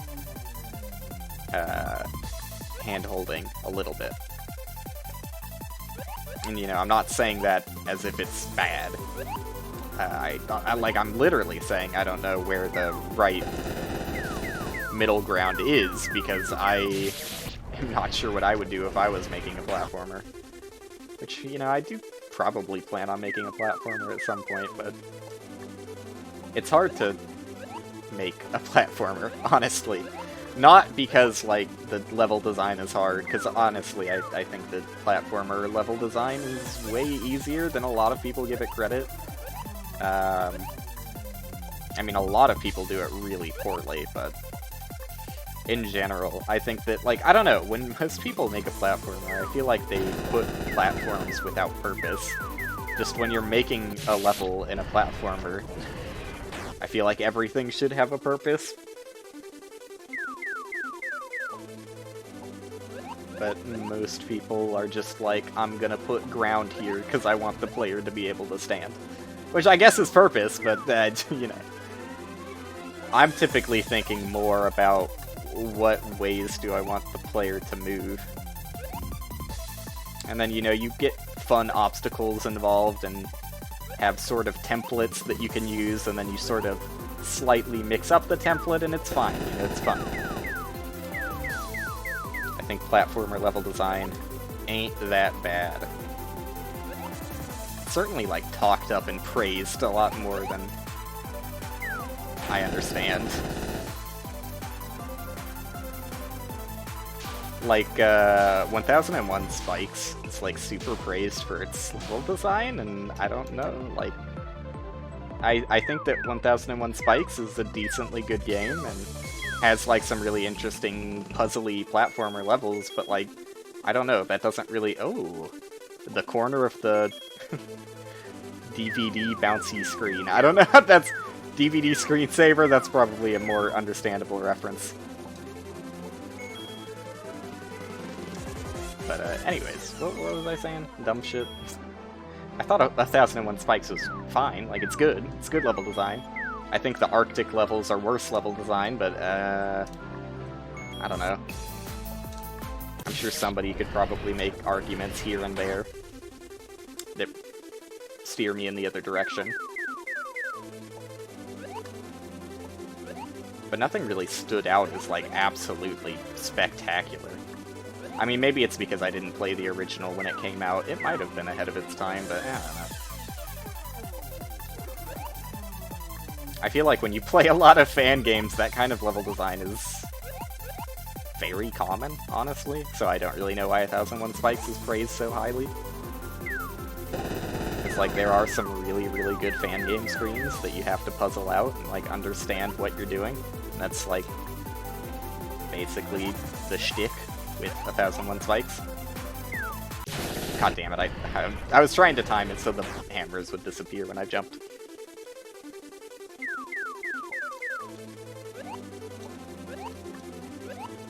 But yeah, Celeste is definitely leaning towards the handholdy aspect, and Celeste feels great, so, you know, it makes it even harder to decide, like, where do I stand on how platformers should or shouldn't cooperate with the player.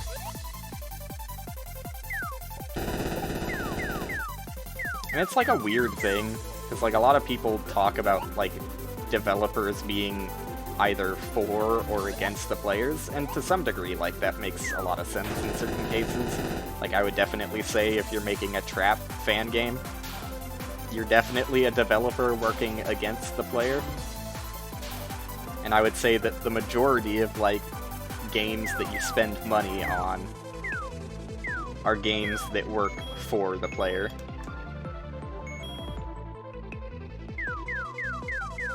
Developers typically want you to have a good time, I would say, in my experience. Typically, when money is involved, you don't want to disappoint your players. Dude, I was trying to grab that rupee and now I'm fucked. I'm absolutely fucked. Ooh, barely made it. I'm surprised I made it, honestly. Alright, slurp me up, buddy.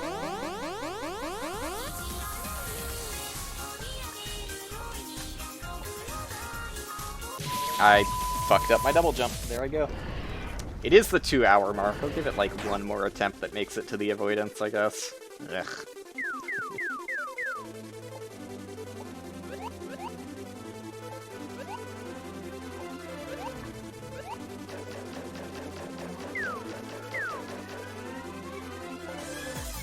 I don't know, I feel like the right middle ground is probably that some forgiveness frames should be enacted. I just don't know how many is the right number. I'm sure you can find that out with experimentation. I don't really know how I feel about forgiveness frames with walking off a platform, though. I kind of hate that in concept, because especially when talking about level design, it means you have to think of the platform effectively farther out than it visually represents. And especially when players know there's forgiveness frames, because that's something I always test when I start a platformer. is like, can I run a little bit off a platform and jump? And I try and abuse the hell out of that when the answer is yes.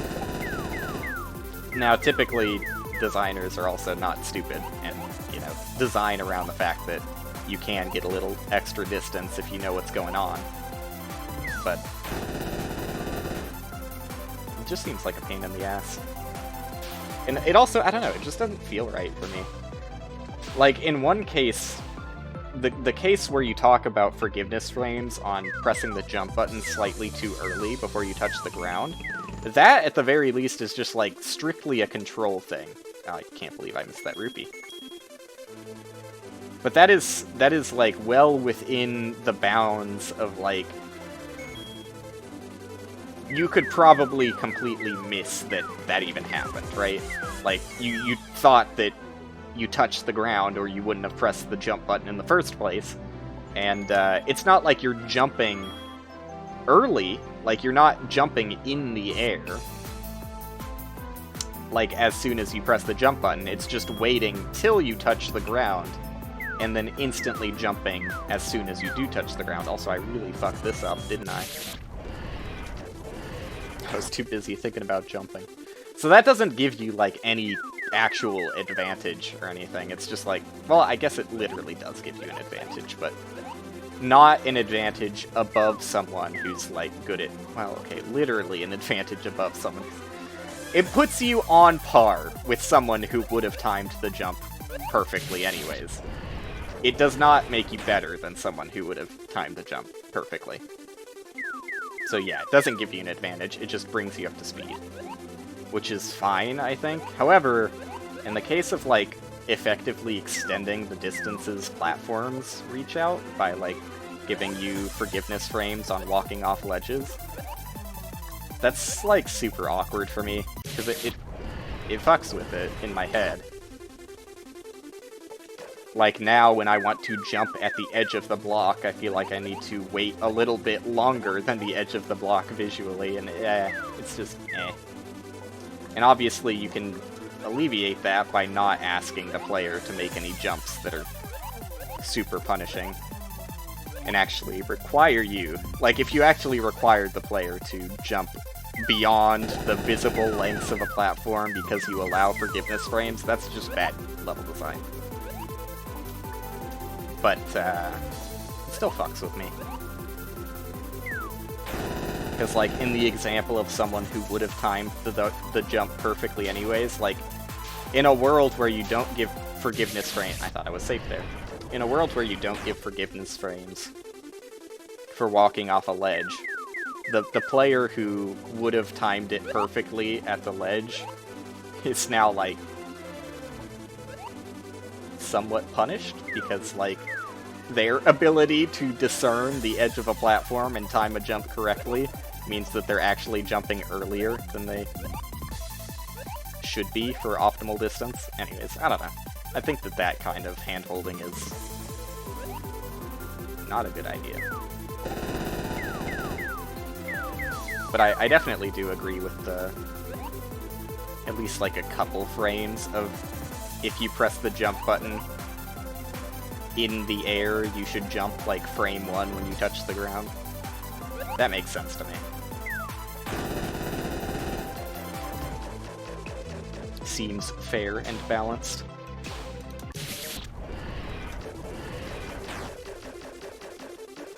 I mean, there's a number of examples similar to this, but those are the ones that stand out in my head. As far as ways that games will coddle the player a little bit, and I know I'm using like super probably unnecessarily hurtful words? It's hard to say it's hurtful because I don't know. I don't mean any offense to somebody who thinks that that's like something games should have, or to the people who benefit from it. Like I guess it's kind of intrinsic when I use those kinds of terms, which is why I feel the reason to defend myself. I don't mean that, like, if you feel that you need the benefit of those...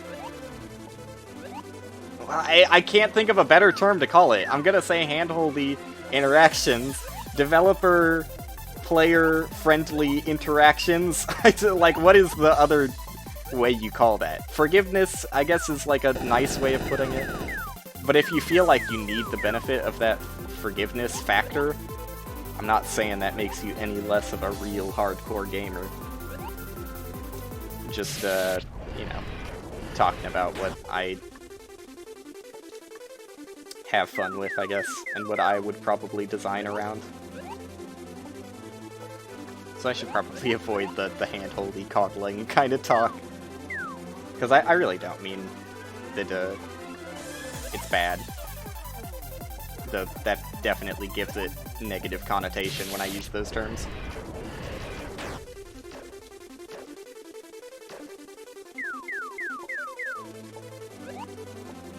Alright, let's give a focused up attempt here. Dude, I crossed over 7,000 deaths and I didn't even notice it. I started the stream with like 6,700. Now I'm sitting at 7,200. How far we've come.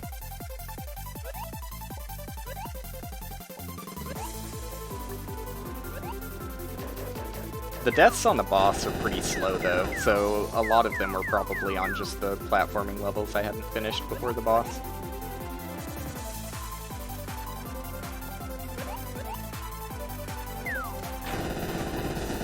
Probably jumped a little early there, but it worked out. Give me lucky balls, please. These are pretty lucky balls.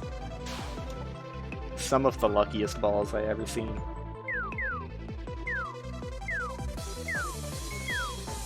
I need to stop blowing it when I get to the bats.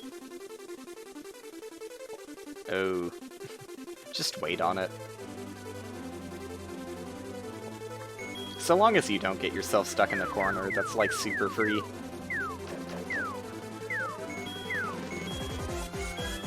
I'm sure the bats are probably also super free. If I knew what I was doing a little bit better.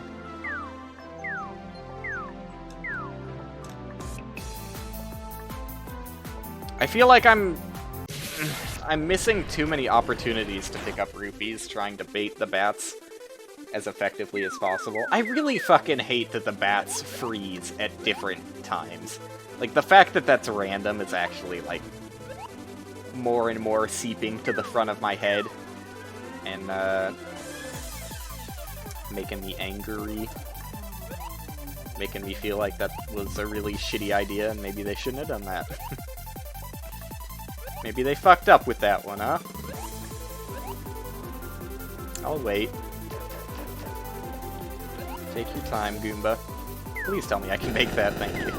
I wanted to be on the opposite side of the spiny. Oh my fucking god.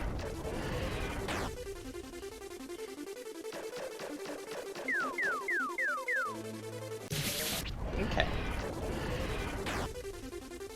Like I said, focused up. You can tell. The hyper-focus is unreal.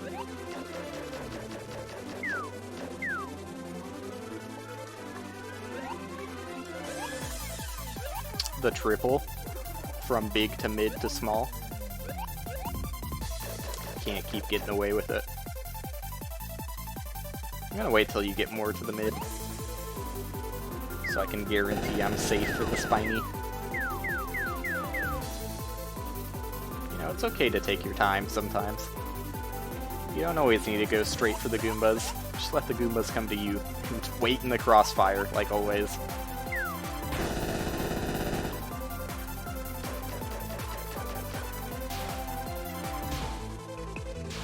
I'm glad the fight isn't actually... Wow, why'd I jump? I'm glad the fight isn't that much longer after the avoidance section. And at least from what I've seen... I mean, I did mention it was another avoidance section, but it seems to be pretty easy from the few seconds I saw of it. I mean, definitely easier than the Miku section. But I would hope so, because that section is just pretty bad. And doesn't belong.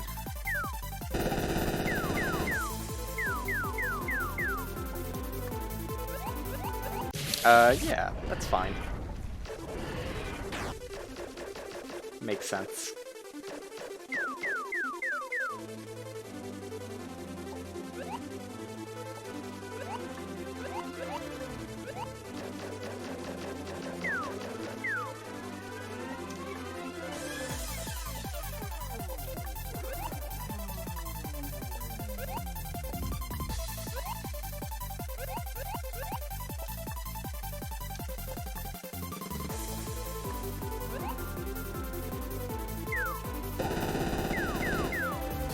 The pure focus is unsettling me. I get extremely uncomfortable when I don't talk for a while. Though I am fully tryharding on this attempt.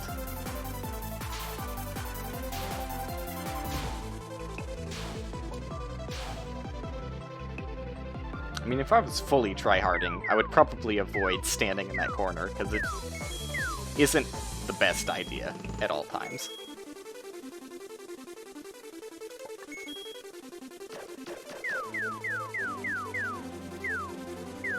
Have I ever died to this section? Has anybody ever died to this section?